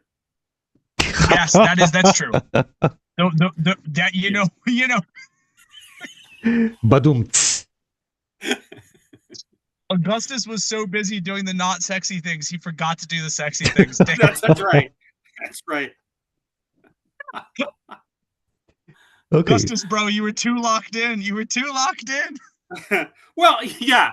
Augustus, what are you thinking of? No, don't tell me. You're going to ruin the mood. Spreadsheets. Yeah, spreadsheets. Well, and yet I don't know if you guys have ever listened to a podcast called Rex Factor. Okay. Nope. But I will look it up. They review various things, but like they review, for example, the Kings of England, and one of their, so they have, different categories that they rank, battliness, subjectivity, blah, blah, blah. But one of them is dynasty, because that's so important, and who did Augustus at the end of the day, after he'd accomplished bringing order out of chaos on an unimaginable scale, who did he have to lead to hand that off to? This little psychopath. Right. I want to point out, it's so funny to imagine like some very attractive patrician woman wandering into like his chambers in like the world's sexiest toga and be like, "Oh, we have to pay all this tribute, but I don't have any money." And he's like, "Well, we can work out a payment plan." Yeah. I have low rates. Well, actually, with an interest rate like this, and if you proceed to give me some of your valuable chattel, I suppose that we can work out. Like, it's like, dude, I have low rates and a low sperm count. Yeah. But yeah, I mean, but again, and I don't want to downplay it, because that is important, because that's one of the ways that he became quote emperor, was that handing off, right? How do you hand it off? And he did not do a great job of that. Now, again, we don't really know ultimately what the other actors were doing about that. And I jokingly said something about Livia earlier. Mm-hmm. And again, and I actually said something about Livia early on, which is she was a woman with power, and that automatically gets her bad press in the ancient world. So we don't know if she was really as horrible as they paint her.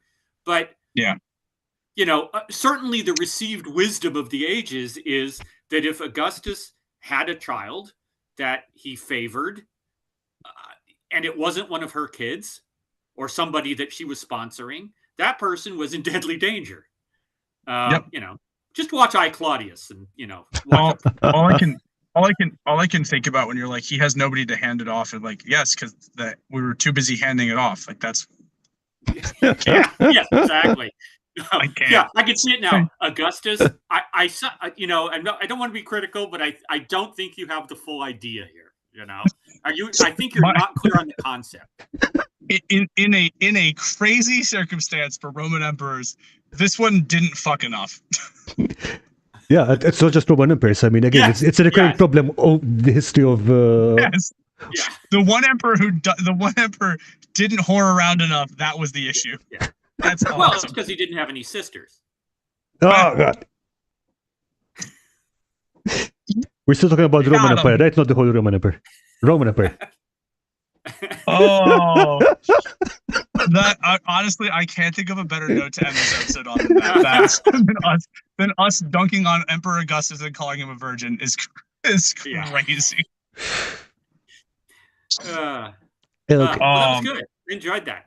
Oh yeah, gentlemen, thank you by the way for putting up with my technological difficulties today. Oh no, it's okay. My phone tumbling down from its perch at the mention of Philip of Macedon, which happened earlier.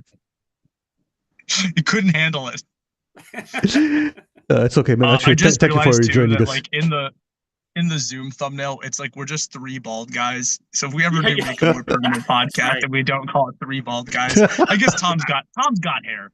Tom's got some hair up here, not a lot. Mine's not long for this world. I kind of wish mine would give up the ghost already. But I usually keep mine pretty close, not as close as Karl, but it's like, come on, I'm not fighting nature. That's tough enough. Yeah, I mean, tough enough. I have to shave it off, otherwise it looks like a sick panda. Because it just grows up in all sorts of weird patches. Weird, strange, yeah. So what do we want to do next? Do we? I mean, we could do something. We could just move on chronologically. We could, okay. I don't know about you, Kyle, but I really like the idea of people who stood next to giants. Yeah. because I've already got a few ideas for that, so I think that would be an awesome one to you're jump talking into. about doing the idea of like who would have been a superstar if they Exactly. didn't have a That one. That's the one. yeah, that's what I want to do. I was about to say I want to do that so badly. I want to do the who would have been a superstar had there not been a bigger superstar. Okay, then that's what the one we're going to do next. Yeah, I think and from any period in history, I think we could pull from. Yep, I think definitely. there's just some. Bring it on. Yeah, we get to talk about the also rans. But sadly, that means we can't do Agrippa. I can't do Philip II. You can't repeat, right? Yeah, let's not repeat. No repetition. And I would argue Philip II was still the greatest of his time. Just that, because if he and Alexander had been contemporaries, it would have been different. I mean, I guess they were contemporaries, but like not at the same. You get what I'm saying. Yeah. Words are hard. Yeah. All right. Okay, gentlemen, Sounds this good. has been a whole lot of fun. Thank you so much for joining us, especially Kyle. Thanks for still joining us even with all your technical issues. I thank you both again for your patience. I look forward to doing this with you two. This is the only show that I've done more than once now. Like out of all the people that have asked me to do appearances. So I don't know if it's because I'm so bad of a guest that they don't invite me back, or if I just like you guys the most. I'm gonna say it's that I just like you guys the most. Aw. That works for me. That works for me too. Okay. Again, lovely talking to you, gentlemen, and everyone else. Thank you so much for tuning in. I hope you've had a lovely evening. So everyone, have a good night and see you soon. Bye. See ya. Bye, everybody. Bye.